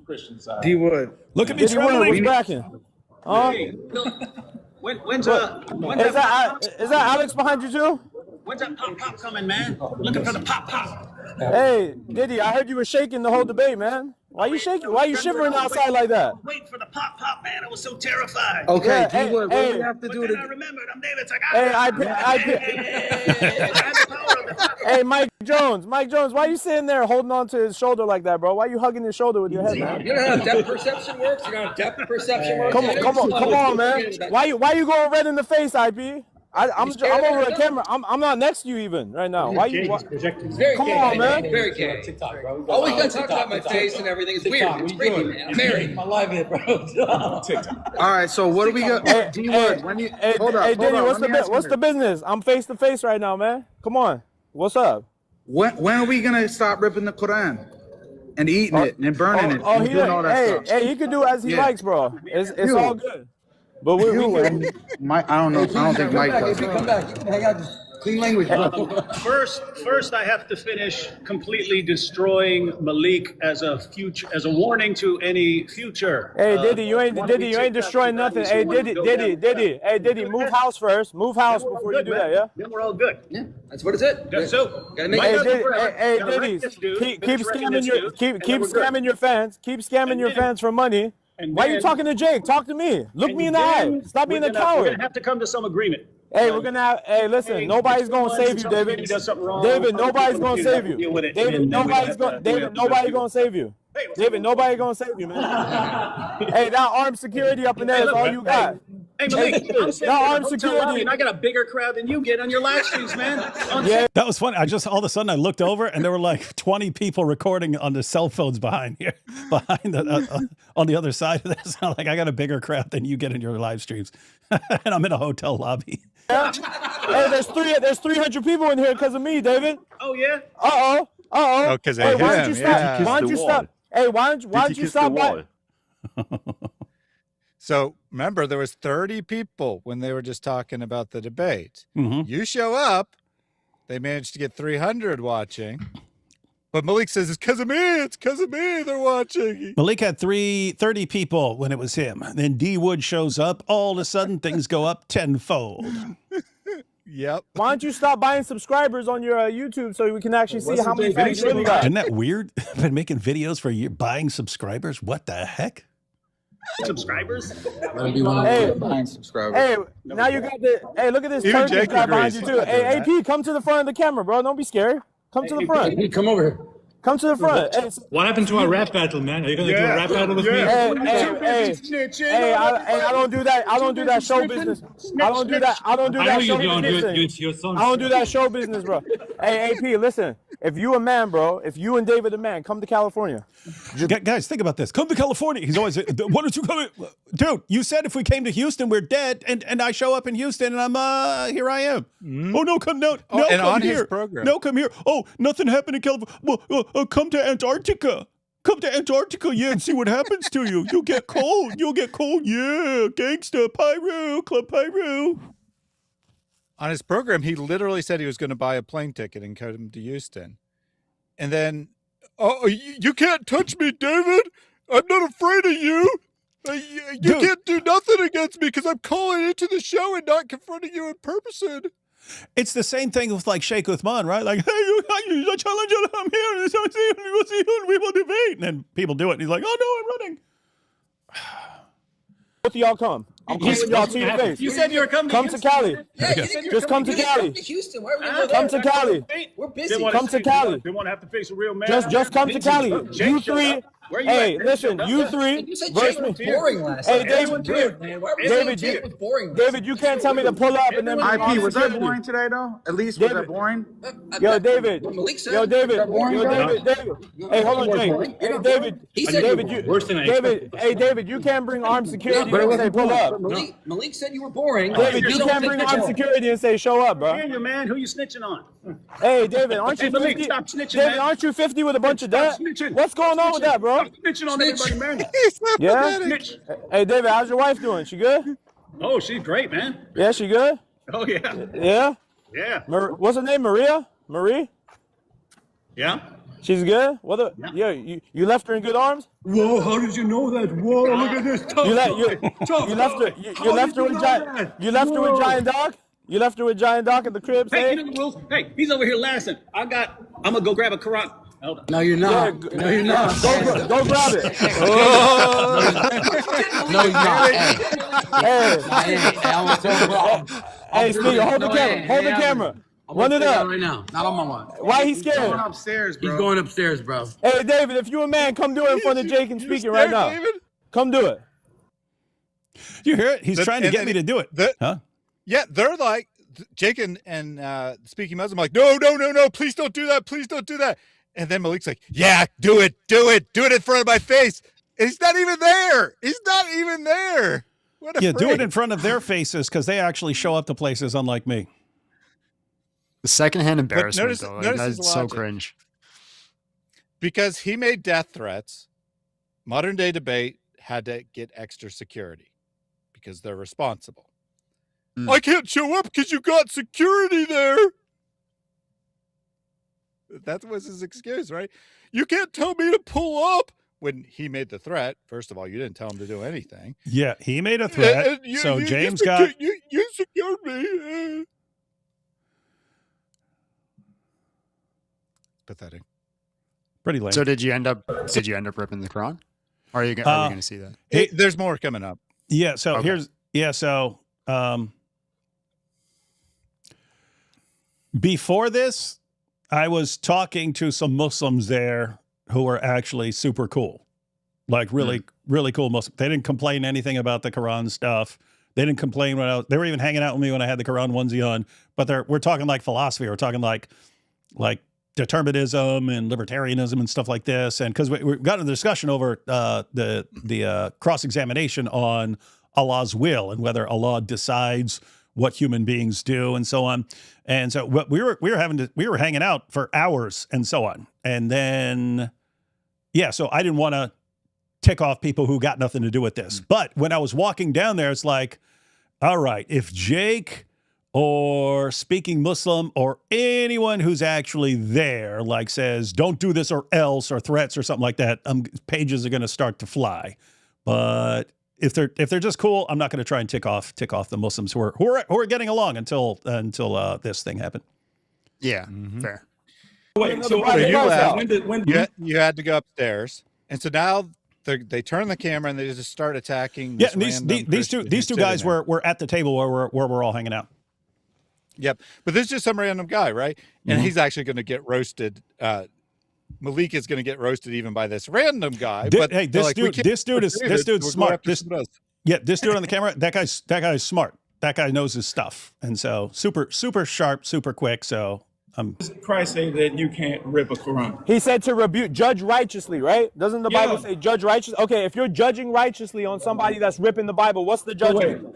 So when what's the judgment? When you dox people, people and you put people's personal information, I hear you. Kids and wives. Watch this, bro. Okay, so who doxed who first? Who doxed who first? He's doing it again on an internet. He doxed your name on an internet. And I read his name on an internet article too, which has his info. So where did the address and the phone number? That's all on Google, bro. Mentioning somebody's wife. Chopped hairline. Check this out. Come on, man. Chopped hairline. Listen up. Doing? If we typing in David Wood on Google, hey, listen, bro, you got. If you type in David Wood, there are like tens of thousands of David Woods, buddy. You have to do some serious going to these websites where you dig up information on people. That's where you go. Zigzag hairline, bro. Relax. Now listen. I'm telling you this right now. If I type in his name just like he typed in, just because he's got more info than mine, he still doxed me. You still doxing somebody from reading a public article. Okay, and I typed in your stage name. No, here we go. So the guy knew it was up. He knew it was up. So he's like, David literally was reading an article about your scam, and it happened to contain your name in it. Went to great depth to find his address. What you thought it was his phone number, GodLogic's address, GodLogic's phone number, IP's address, IP's phone number. Now, in fairness, most of the information he put out was not correct. So he didn't actually technically put people's information out, but he thought he was putting people's information out. Like he came up with this ingenious idea that Mike Jones has a real estate company and a long criminal record because my name is David Segarra. Again, another very unique name, and that David is David Segarra. That's his real name. And he thinks I have a fake name. Maybe a quarter of his stuff was correct, but the point is he thought he was putting out people's information, and he went through great effort to try to track down accurate information. And he did actually get your address right, at least. That's the only thing. One of the very few things he got right, but he got your address right. But that's not in some news article, right? You type in David Wood, Christian apologist, and maybe you'll find some news articles, but they're not going to have your home address in them. It's not remotely the same thing. I mean, I just did that just to see. I typed in David Wood, and I don't see your home address. I don't see your phone number. I don't see any of those things. It's not at least on the first page of Google. Yep. All right, here's the Quran jumpsuit. No, we're not doing this, We're not doing this. Look at this guy, man. No, bro. We're Hey, not speaking. doing this, man. Speaking on Paru, bro. Come on. Let him. Yeah, D-Wood, we're not doing this. Again, they got a he's Quran on encouraging hand. it. Hey, if you a man, do it. If you a man, do The it. debate, and I didn't do it because I was getting along with people. If you a man, do it. If you a man, do it. I'm saying, like, Do it. If you a man, do it, D-Wood. Hey, Diddy. That 13 and 15 year this is what I don't understand. What I'm about to say to him. Hey, Why aren't you? You can kind of hear it, but you got Maleek running his mouth. But Speaking Muslim is going, I'll buy that from you. I'll buy that from you. How much you want? I'll buy the book from you. So he's trying to. So the point is, hey, we're not gonna threaten or talk trash. Just I will buy the book from you. And then I went ahead and gave him the book.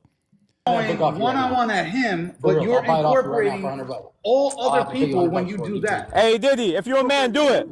Don't be a. He really wants you to rip. Hey, so go after him. But what does this have to do with it? You guys ever seen a Muslim just demanding that someone rip up a Quran? He came in and cheat. He came in and cheetah print outfit. But it's getting that other Muslims. Exactly, and y'all put the pressure to stop him. Hey, we got. Hey, hold on. Hey. So hold on. When we put pressure on Logic, when we put, hey, David, stop talking. Just do it. Do it. Just do it. Just do it. Zero hikmah. Do it. Just do it. Low hikmah. Just do it. Hey, Diddy, just do it quickly before I get Lucian. Hey, man, before we get Lucian, bro, relax. Let me get that. No, but I'm saying, let me buy it off you. Let me get it. I want it. No, I respect that. I respect the other guys and what they're doing, and they genuinely believe it. They're trying to honor it. They're trying to protect it. He's trying to keep the peace. They seem straight up. And people don't realize this happens regularly, right? Like, I will be all set to just like completely destroy a Quran, and then like Isa, we'll call it. Isa's a Sufi Muslim who gets along with us, who comes in, does live streams with us and stuff like that. And but I will be, someone will be running his mouth. I'll be like, all right, show up on my channel tonight because just watch because we're gonna rip some Qurans in your honor, and then Isa will call in. And I'm like, okay, I'm not doing this. Isa's here, man. Isa's cool. It is weird. It's like you get along with Muslims. You don't want to like destroy the Quran. And then you got these habitual line steppers going after people's wives, going after people's families, doxing people and stuff. And they want you to go to town on their Quran. And then, you're just in this situation. Okay, well, if I'm around these guys and I'm getting along with these guys, I won't do it. But if it's just me and this guy here, then it's getting done. Weird situations. I wonder how far they would take it. Like, let's say they had you like dead to rights and they were going to take you out.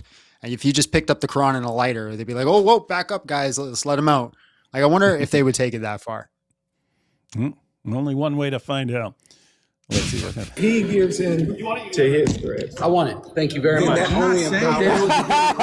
Hey, Diddy. Hey, Diddy, you a pussy, bro. Hey, you a pussy, Diddy. He ain't doing nothing on camera.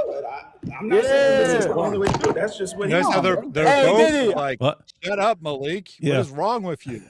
Because I had 2 more Qurans in my room, man.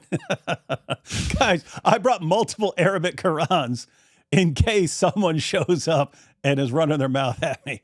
No one did, man. No one did. So anyway, but yeah, TikTok doesn't count, Maleek.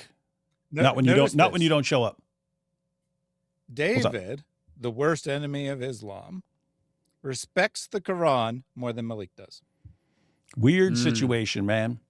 And I build bridges more than Maleek does. I like that. Submissive behavior. I don't expect you to like it. Submissive behavior. We like that, You're Diddy. asking like, oh, if I ripped a Bible, then what? What, God? Hey, Diddy, I like that submissive behavior. Hey, Thaddeus, I want this submissive behavior clip in our top 100 ways to zoot the Quran. Maybe at the beginning. We'll do. And then say, speaking of submissive behavior.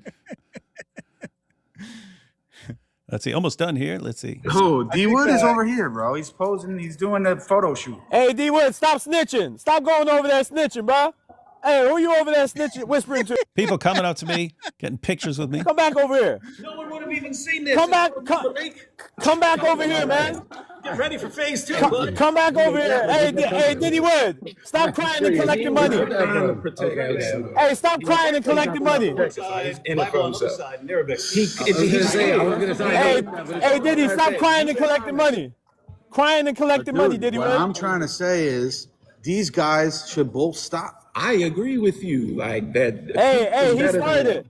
He started. I finished up. He started. I finished it. Better than war. I didn't I'm saying. Like I said, hey, you started. I finished it, blood. It's all good. Is this guy in it for the good of Islam?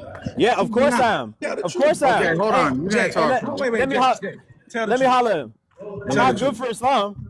Of course I am. Is he in it for the good of Islam? Yes, I am. Yes, sir. I'm not asking. Yes, sir. I'm asking what you think. Why you talk to me yourself? He's saying, bro, you ain't even Christian, bro. No, it's not even just that. I don't know. That's what he's saying. Wait, Jake. Internet article. Okay, Jake. About him getting okay, Jake. Wait, Jake. He okay, said that's him getting doxxed. Hey, bro. Yeah, that is doxing. Is that the truth? See, so he's yes, agreeing with me. That's he's a lawyer. Is that doxing? No. Is that okay? So your people are saying no. You did not. Okay. Are you willing to? Okay, wait. What's up? I don't think you could really hear it on camera, but both Jake and Speaking Muslim, who is apparently a lawyer. Yeah, he's a lawyer. Say that is not doxing. Yeah, it's not. And so Maleek is the only one stupid enough to think that is doxing. Is cooking Maleek, and he is freaking out. Like you can see Maleek's like freaking out. Yeah, because the two Muslims are not supporting him. Yeah, you think now you're going to hell for siding with the kuffar. All right, that's the very end. This is probably what set off his new round of calling out all the Muslims. Oh, yeah. The Dawa guys sided against him. So now he's going after the Dawa guys. You got to love this guy, man. You got to love this guy. He is a walking ball of narcissism and emotion. And that makes him easy to control, not hard. Okay, so your people are saying no, you did not. Okay, so are you willing to apologize? Okay, wait. Hold on, bro. Hey, hold on, bro. Are you willing to admit that you're relax. Can you shut up so I can talk? Are you man enough? No.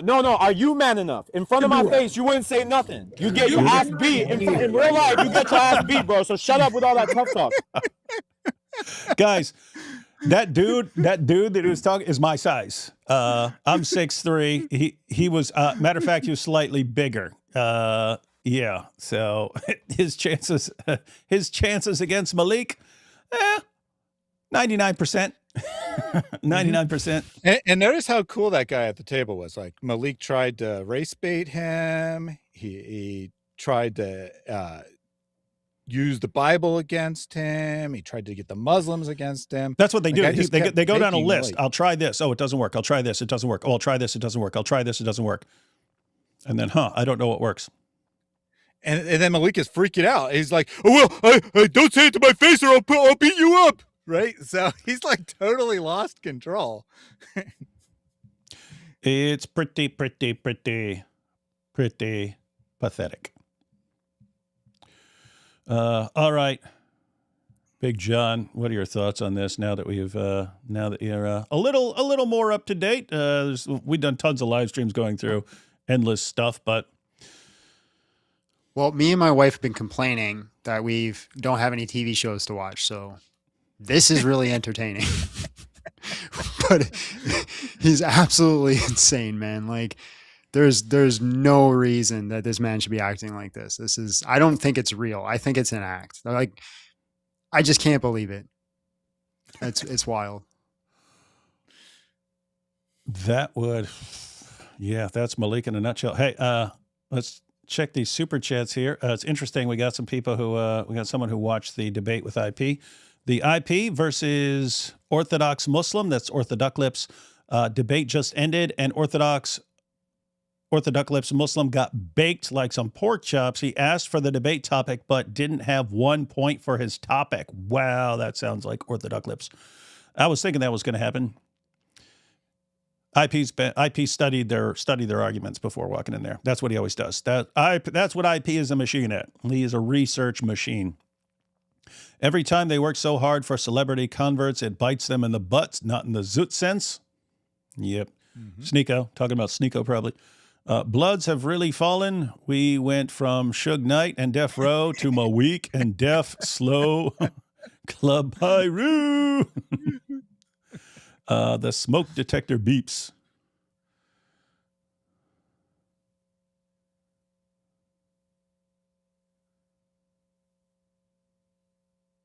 What the heck is that about? It's a racist thing. Was it?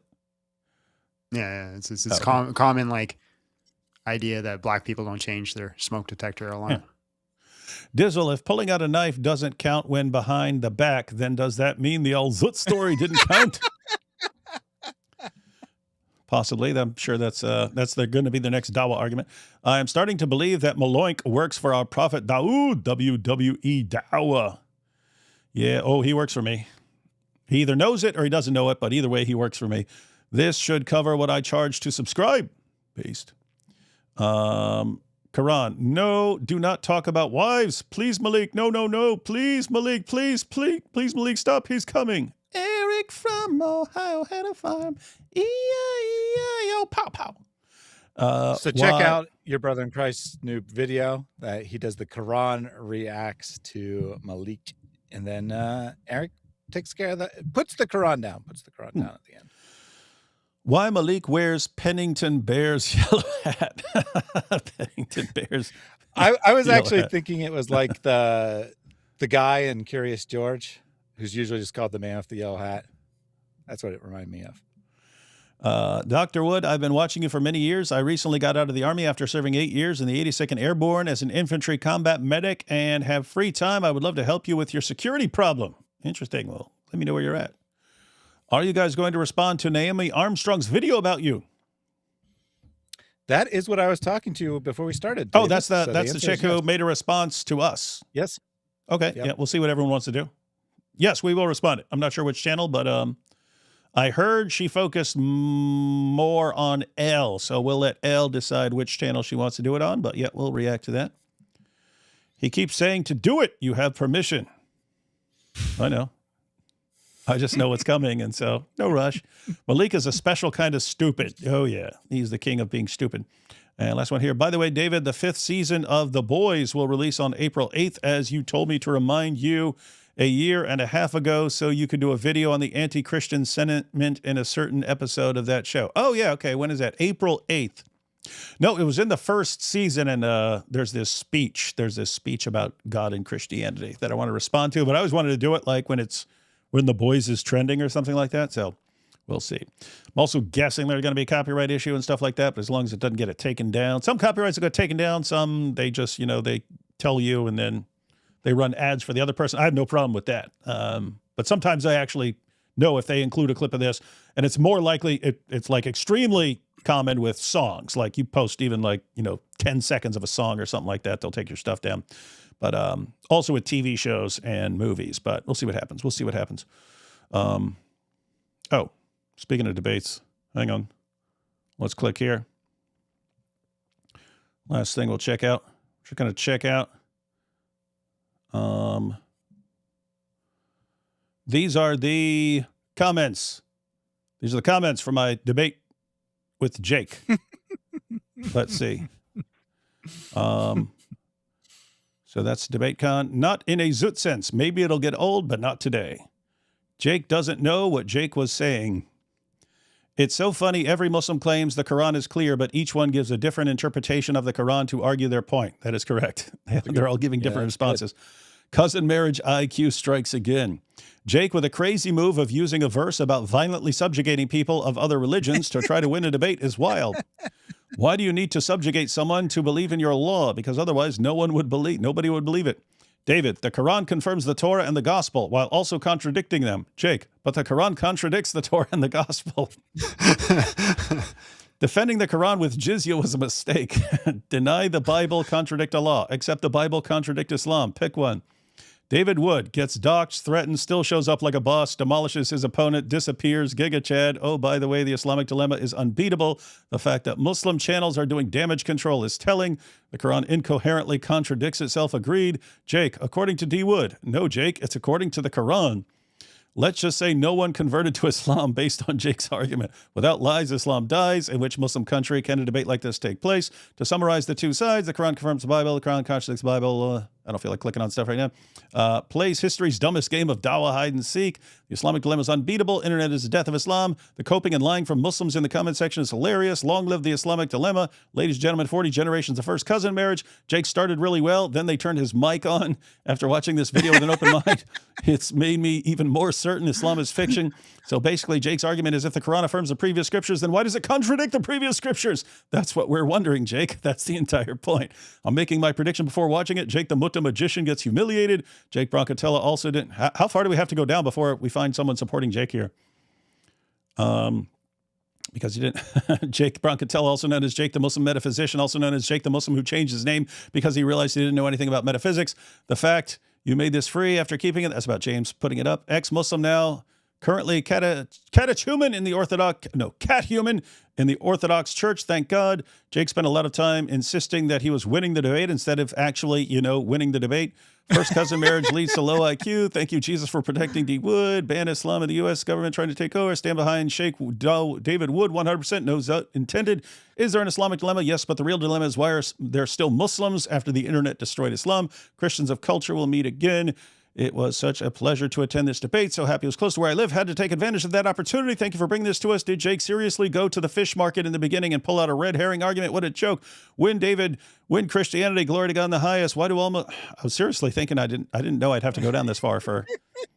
Why do all the Muslim rebuttals only consist of gaslighting and trash talk? Allah, Jews are worshiping Ezra as the son of Allah. Jake, yeah, David, that sounds ridiculous. Why did you say that? David, dude, that wasn't me saying it. I've never seen Jake overthink an argument so terribly before. He lost before he was even done with his opening statement. Say what you want. David has big balls. Heads, Islam loses. Tails, Islam loses. But somehow it's still called a debate. Jake has the strongest anti-dilemma debate performance to this point. Unfortunately, his performance was based on the rhetorical strength of his arguments being so unbelievably stupid. He begins to sound smart to anyone who is lacking brain function. Fair fight, but Jake, you lost. Bro's plan to defeat the Islamic dilemma. My Quran is contradictory, so I believe what I want. To say that Jake won the... Okay, I'm giving up, guys. I did not expect Jake to be so terrible. Oh, gosh.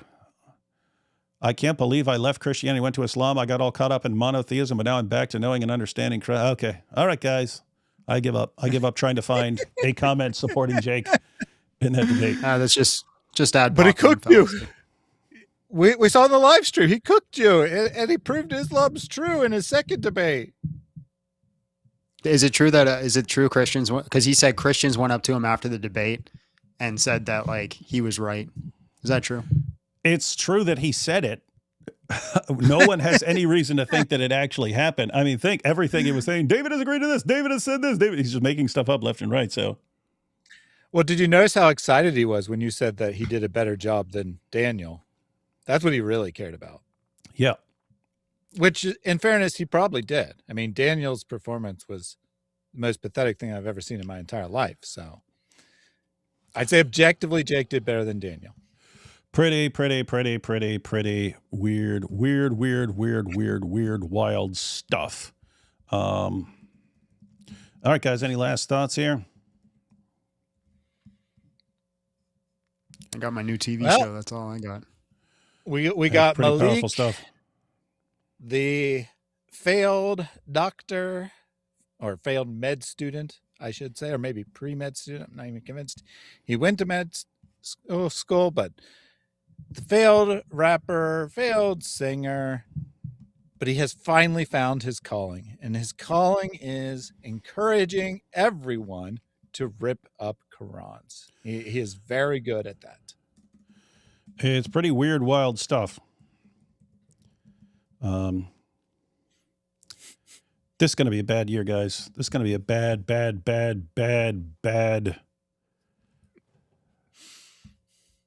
year for Dawah. All right, we had these last super chats coming in.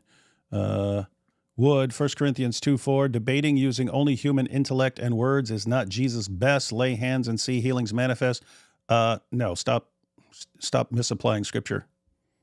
Saying, hey, don't refute opposing positions. Just lay hands on people. No, there's matter of fact. You want another verse from Corinthians? This will be from 2 Corinthians.